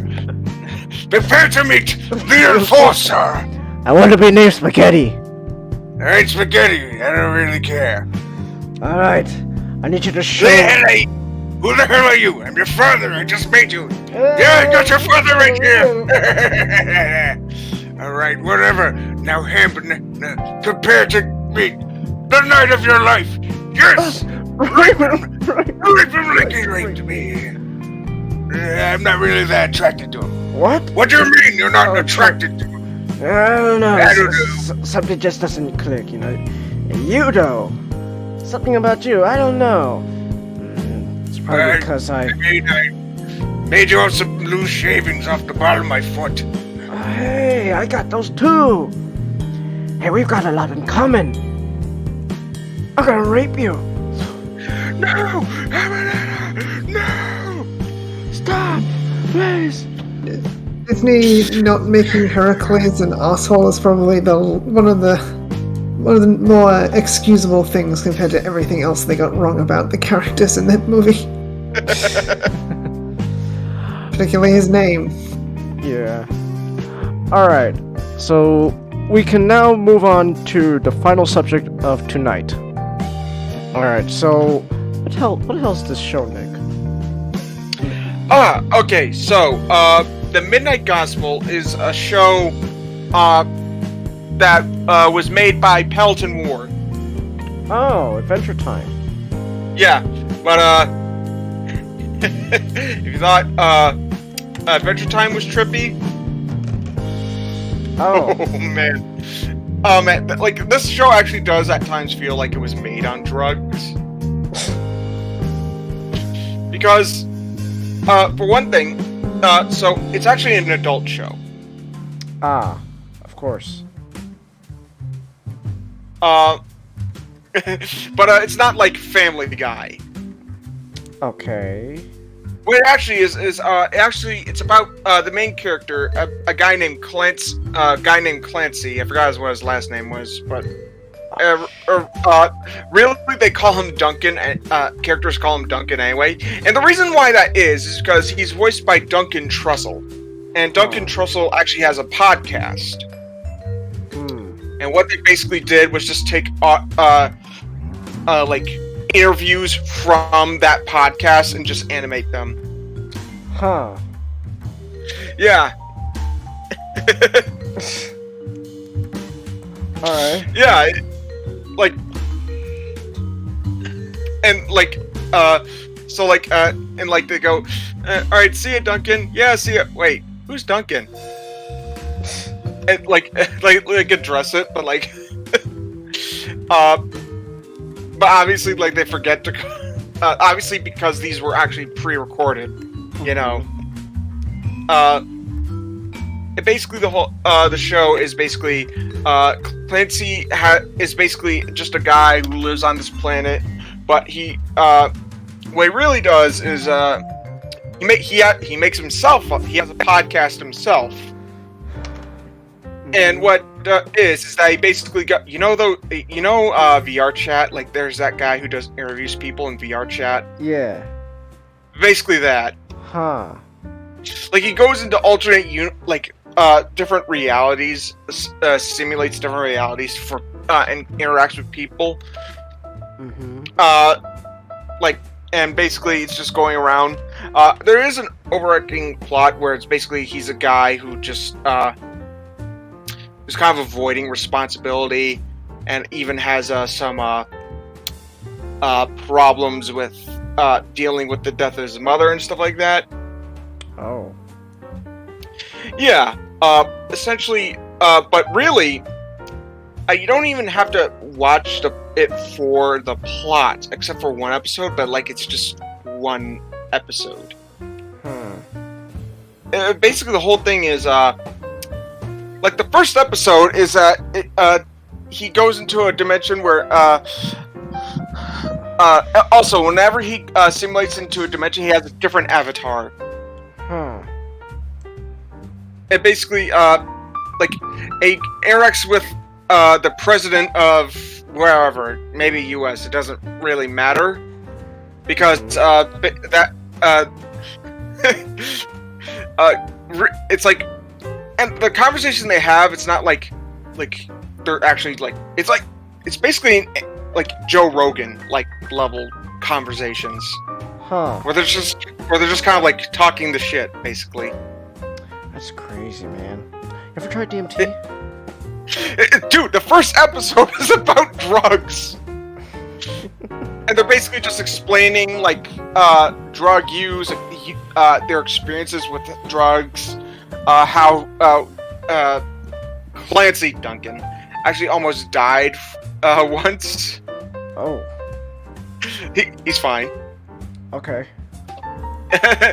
And, essentially, it's just, while it's going on, there's a zombie apocalypse going on. Yeah, essentially, but it's weird because like the conversation has nothing to do with actually what's going on, and really, it's just like it's really just like listening to a podcast, but you're watching something to go along with it. Essentially, like it's like if this was animated while we're like in Star Wars or something like that. Huh. 2 cents. Star Wars featuring 2 cents. Huh. But like, it's like every world is. There's also a theme where every world is somewhat apocalyptic. Huh. Because you got a zombie one, you got a Mad Max one, you got Waterworld one. You got Berserk one. Berserk? Kinda. In that one, you also have, like, there's also other characters who's not part of, like, the conversation. Like, they do, like have, like, there is audio recorded to make it seem like it's like oh hey, we're making a show. Remember when you were on this podcast? Yeah. We're basically gonna animate that, but we also animate, have you say some stuff to, you know, come back and say some stuff to, you know, like, have it, like, flow into for our show? Yeah, sure. And they basically do that. And they even hire some other characters as well. Like, you get to see Pauly Shore as the Thing. Huh. That's the best way I could describe it. Okay.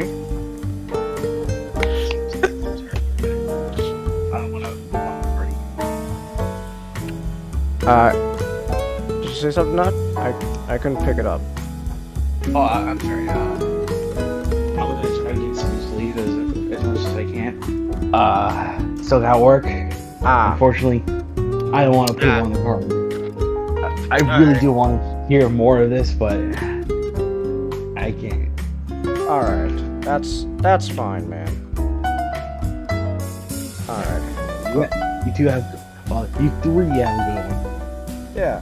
Have a good night, Nut. Okay. Well, this is, I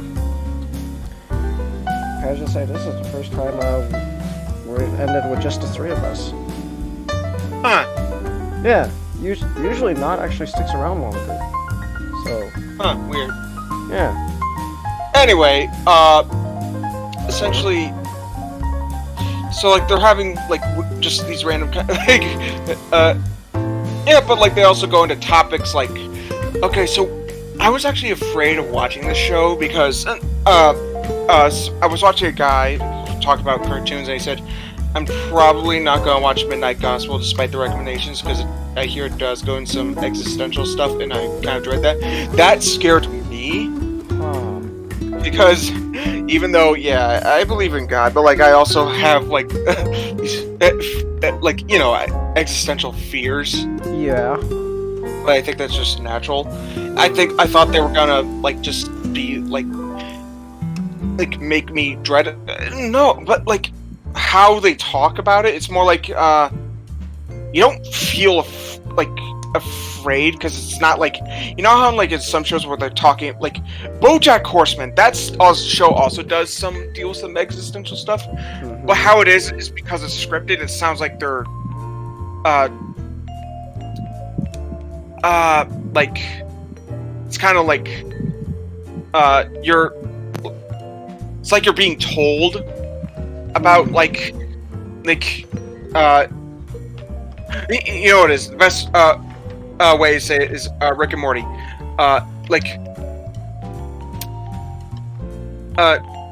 No one lives with purpose.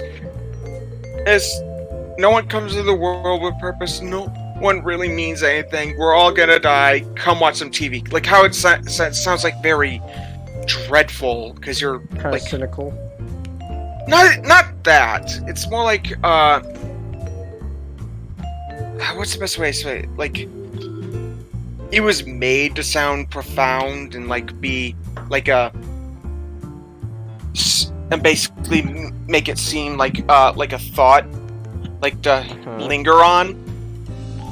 But how they say it, it's mostly just like conversation stuff. Like, and it makes you feel like you're not. It feels like you don't have to think about this stuff because they're kind of like going through the thought process with you. And they're basically just kind of like talking about their views on stuff. There's like, there's like mindfulness, death. Surprisingly enough, they don't go nihilistic and say there's like no god or afterlife. It's just mostly just talking about like being ready to face death. It does sound like I'm underselling. Like when you listen to it, you don't feel afraid. Basically. Interesting. You just kind of... It actually helps you kind of, like, at least somewhat understand. Because, like, some of the people talking this I've already, can understand. I've already figured out, like, the second episode is, like, this, about a woman, and, like, she talks about, like, she says she's not afraid of death, but that's because she's kind of like, she's seen like all this happen. She's kind of like, it's not a scary idea. It's kind of just, and you hear her thoughts on it, and you kind of feel comforted in a way because it's someone because she went through it and she understands it. So that way you can, so she's already figured it out. And you're basically kind of just listening to it. I wish I could explain this better. Keep going. I know. I'm just trying to find the right words. That's all. HD, help me out. You tend to, you know. HD, help us out here. No, what I need help with, I was looking at mod tools. Damn you, Destiny! That fun time we needed! We need your expertise in the English language, even though we speak it. It's like... She makes it simple to understand, essentially. But also not, like, dread. That makes it It's not all the episodes are not about, like, death. I think I can only name 3.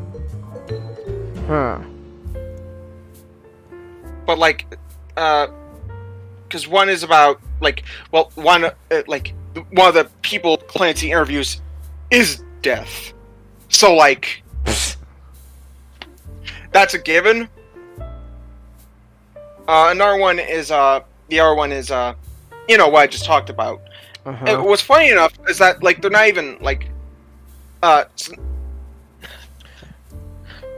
like, they're trying to, like, be existential about it. They're just kind of, like, talking about it. Like, just kind of, like, just talking. Not even really making grand speeches, just talking. Okay, Nick, I just had this thought. It's gonna sound kind of depressing now, considering he's not here. I just imagine what it'd be like an episode with Norm, but he's death. That'd be amazing. I told you it's a little depressing considering. No, I get it, but like, man, that would have actually been amazing. just because I love Norm Macdonald as Death. Oh, dude. What the hell? I told you to kill those kids from Dawson's Creek. Also, free topic. I've always wanted to do this line. Optimus Prime, you must kill the cast of Dawson's Creek. I knew it. I knew it as soon as that show on the ice. You don't want to kill these kids. Alita 1. It's true. He did say that.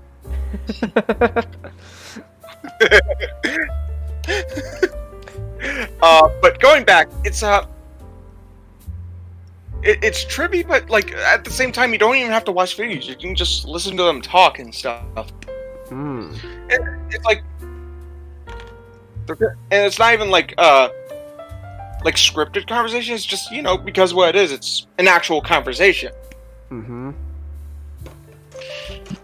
like that's like there's one about like mindfulness, meditation, spirituality. Like they just kind of just go through talk about a bunch of different stuff. I think the first one is like the first episode is have you ever tried DMT but during a zombie apocalypse? That's crazy, man. You ever tried DMT? But yeah, like I'm gonna spoil it just because there's not really a plot. Well, there is, but like it's bare. The plot's necessary when it needs to be necessary. I guess it's more like really the main thing to take away from the show is just what you think about what they're talking about and stuff.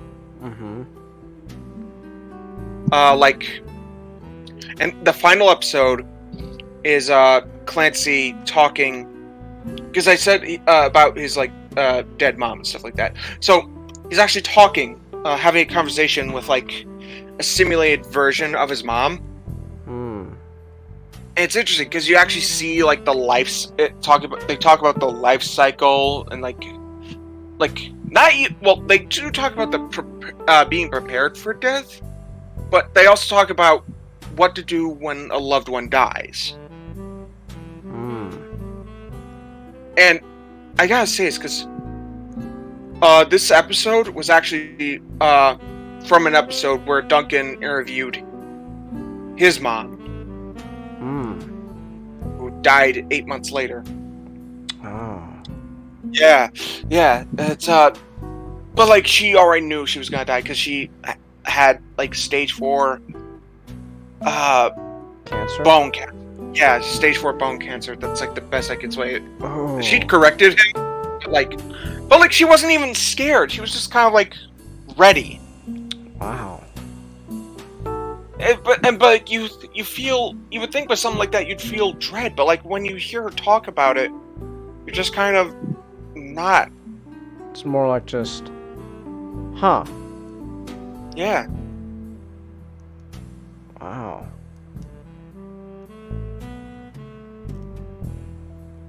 Damn, I didn't expect us to get kind of deep tonight, but... Well, I kind of felt like I did just because I knew what the show was. But the show can be really fun. Like, one episode is actually about, like, a guy talking about magic. Like, just... and, like, spirituality, magic, and how magic actually helped him through his prison sentence. Huh. Yeah. Wow. That sounds interesting, man. Sounds crazy. Yeah, it is. You ever tried DMT? That's exactly how a conversation in that show would go. Because really, it is just So a podcast. It's just literally. Anime. It's like the Joe Rogan show animated. Yeah. Huh.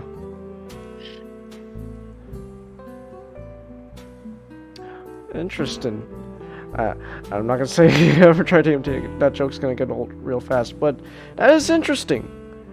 Yeah, I do It's kind of hard to recommend the show, not because for the reasons I explained, but because it's on Netflix. And people kind of have reasonable reasons why they would kind of Netflix. Yeah, I can't fully recommend it just because as long as you know what is still on there, I can't fully. So the best I can say is, I shouldn't say this, but Yar. Huh.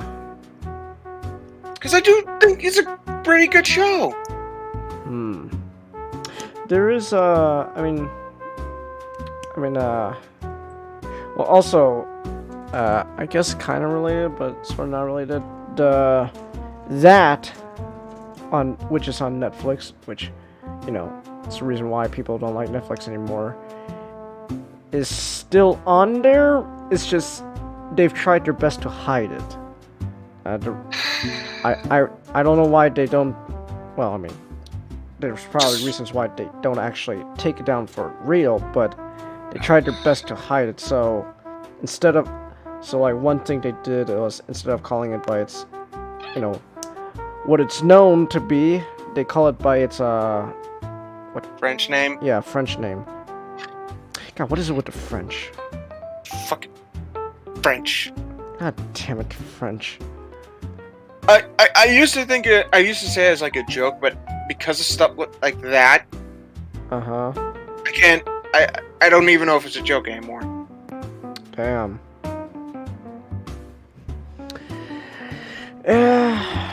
But the show's actually pretty good.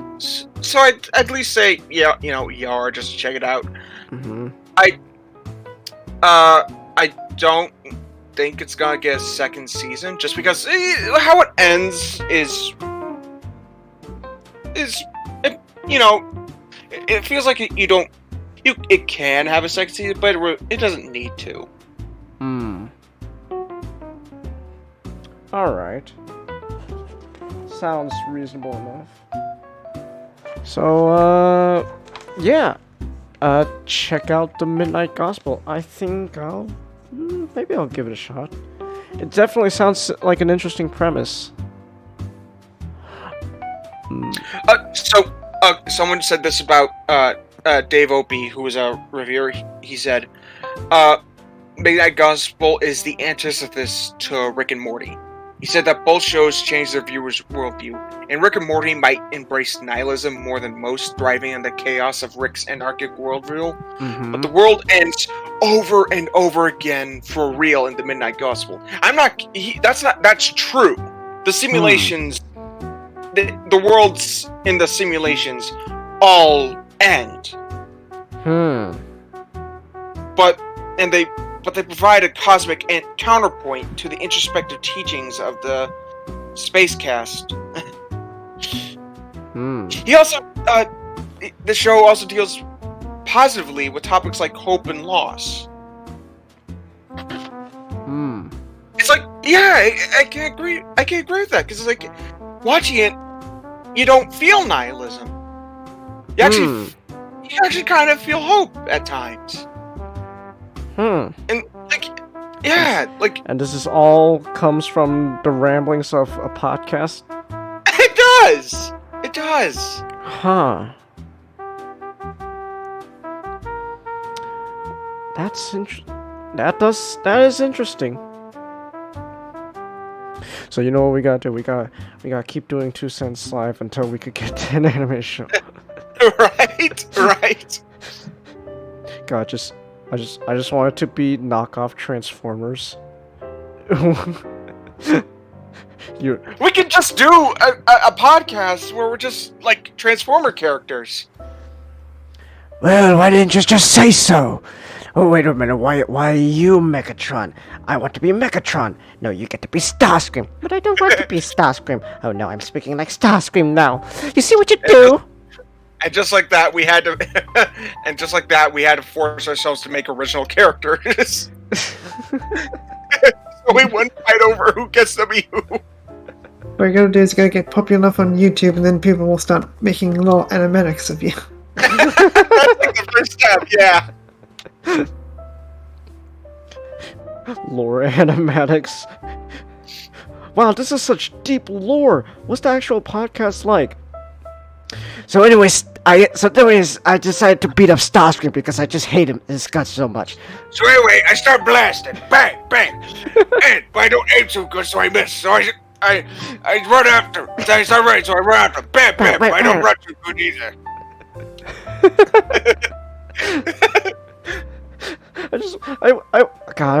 I wish I want that to happen someday. Just like, wow, just someone makes a lore animatic of us. Just like, wow, this is so deep. Wonder what their actual show is like. Changus, I need you to look up a Family Guy clip. I can't. We're streaming. Well, look it up afterwards. Right.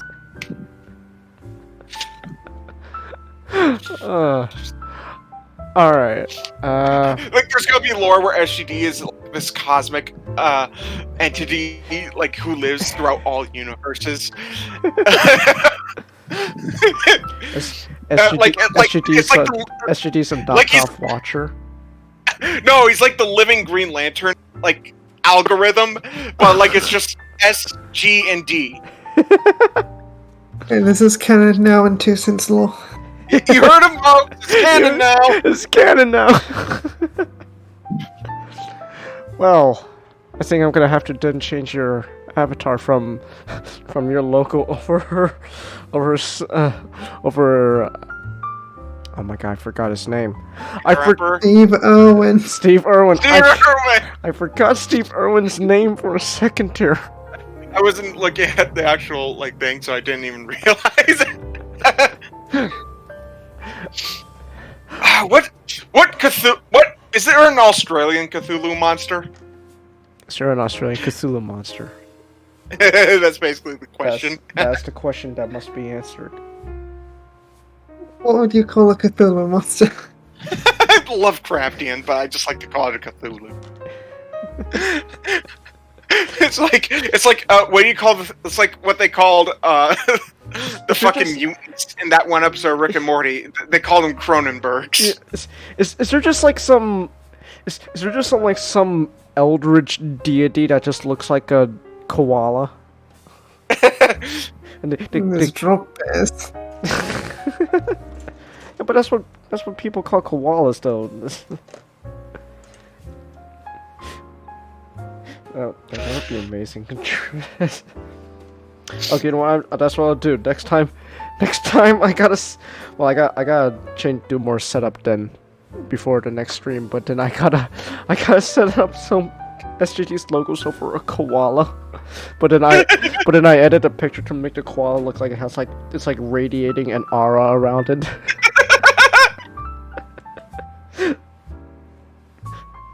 Oh my god, that would be amazing.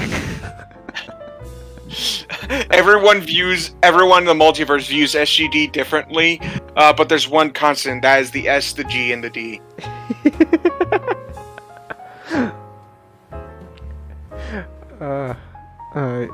Ray says, Changus, you're my friend. If that's unforgivable, don't see how that's unforgivable. I could make a joke, but I don't want to lose our friendship. Oh, okay. You're gonna bring up my lapse in judgment again for the 100th time? No, I said I'm not gonna make a joke. Okay. Okay. Alright. Alright, so let me do some more stuff. But, I think we're done with the topic. Okay. Chelsea says she's gotta go. Bye, guys. Alright, have a good night, Chelsea. Chelsea, nothing. I'm not even gonna say the French name, because fuck that. Dimeth. That's a long name just for DMT. That's all I'm gonna say. Have you tried it, though? No. No, don't. Well, you'd probably be able to pronounce the name if you had tried DMT. Okay, so I had a friend before he moved to Colorado because he chased a girl because that's how it always happens. You leave a state to chase a girl. Honestly, I'm hoping things work out with them because I hope so too. I hope that move was worth it. That girl better be the love of your life. That girl better be your Chelsea. That's all I'm gonna say. She better be your Chelsea. But Fortunately for me, my brother's not allowed to move to Canada for his girlfriend because I need his organs just in case. But yeah, so Man, I wish I had siblings, but mine were killed by a predator clan. Racist, we all have lapses in judgment. That's why I'm not allowed in Utah. Well, now I'm interested in what happened in Utah. But I had a friend before he chased a girl to Colorado. I remember for a while he didn't do drugs. He didn't do drugs. But he did say he was kind of intrigued by the aspect of DMT because he was heavily into Joe Rogan at the time. So it's like all you think about now is a wine lover right here. Also a heroin lover. If anyone wants to schedule a poppy tour, I don't use heroin. I only preach and only study it. Shit, how do I don't use it. Only like to be around it. Study it. Appreciate it. Use it sometimes. I use it all the time. No, but he didn't do drugs, but he was like, I am interested in DMT. Because the whole thing about DMT is it's actually also it's a drug that basically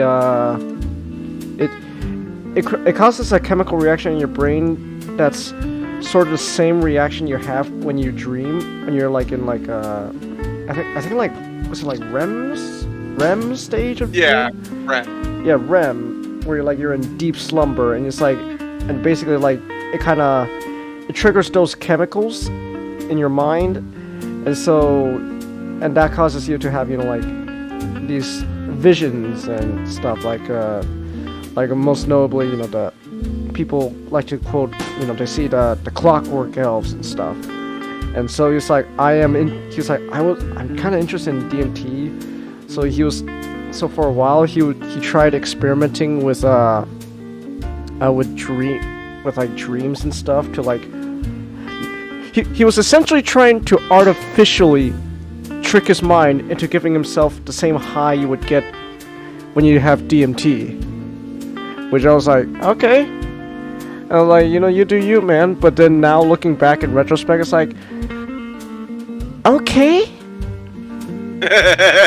Because like I remember like when back then I was like, okay, that sounds cool, But then now looking back, it's more of like, okay, question mark. You do you, man, I guess? Never heard of someone try to artificially trick your mind into being high off of DMT, but hey, you do you, man. You do you. If you want to see those clockwork elves, you do you, man. I love that reference. Oh, it's a reference to something. God damn it. Oh, I thought you were referencing Hot Diggity Demon. Oh, I thought you were meant. Oh, that's right. You can't see chat. I thought you were conversing with Ray in the chat. I was like, wait, what? And then, oh, that's right. I don't. Oh, you can't see the chat. That's gonna be another meme, isn't it? I wish it was, but SGD is muted, or at least deafened. I'm back. Right as when we needed him. No. We're moving on. We're not making any more memes. Ray says, Nick got the best references. I do, thank you. All those years of watching Family Guy has finally paid off. They did, but not just Family Guy. Obscure stuff like Mission Hill. Watch Mission Hill. Watch Mission Hill. You should do a 2 cents on Mission Hill. I should, but I'm gonna save it because I want to go back to big brain topics. Okay. But I still say you should do a 2 cents on Mission Hill. Yeah, that's a favorite of mine. Best gay couple in cartoon history. Yeah, it is. You only showed me one episode of it, and I was like, wow. I don't give a shit that they're gay. They're a fantastic couple. Yeah. If those two men want to do it together, let them. I'm happy for them. Yeah. What's fun fact? I've told you this. I'm just not so sure if you remember it. First on-screen gay kiss. I remember something like that. Yeah. Ever. Wow. Well, I'm glad it's those couple that get the first gay kiss. Because they're a genuinely good couple. That goes to show you the power of good writing over stereotypes.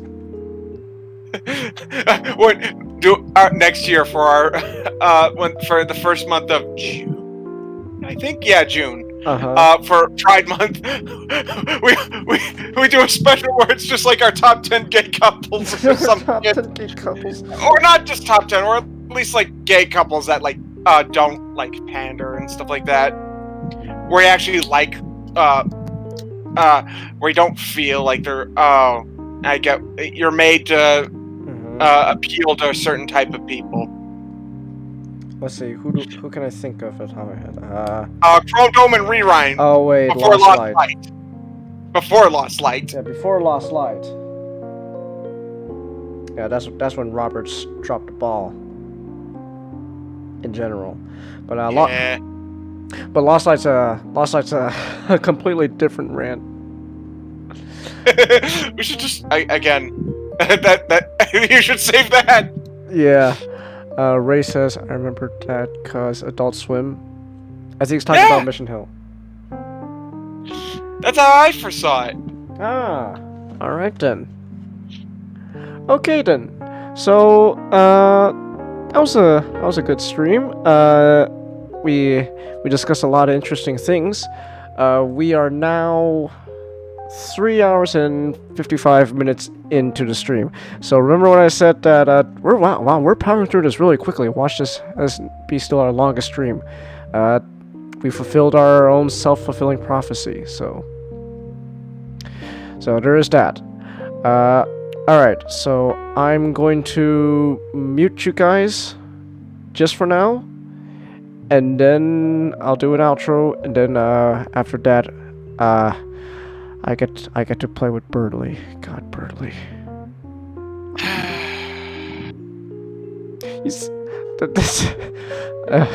Okay, so just quick context. I started playing Deltarune. God, Birdly sucks. And he's gonna get fucking worse. It's gonna get worse. Oh my god. That's I just there's very few characters that I just oh my god, I just cannot stand. Birdly is one of them. Alright, I'm gonna mute you guys real quick and I'll do a quick outro. Alright.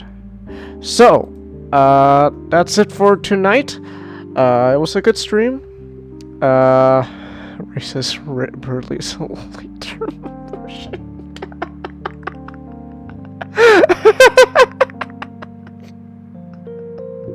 Oh god, fuck Birdly. I hate him so much. Alright. So, with that said, we'll call it here. It was a fun night as usual. We got some new followers. So, big ups to, what is it? I'm Mackie69 has followed me. Thank you for that. And also thank you Commodore 256 for following me as well. Always good to keep growing. So thank you guys for following me out on Twitch. So with that said, we can call it a night here. Let me just make sure everything's set up properly for an outro. Alright. And yeah. So I'm Genghis Khan, and this was another episode of 2 Cents Live. See you next week.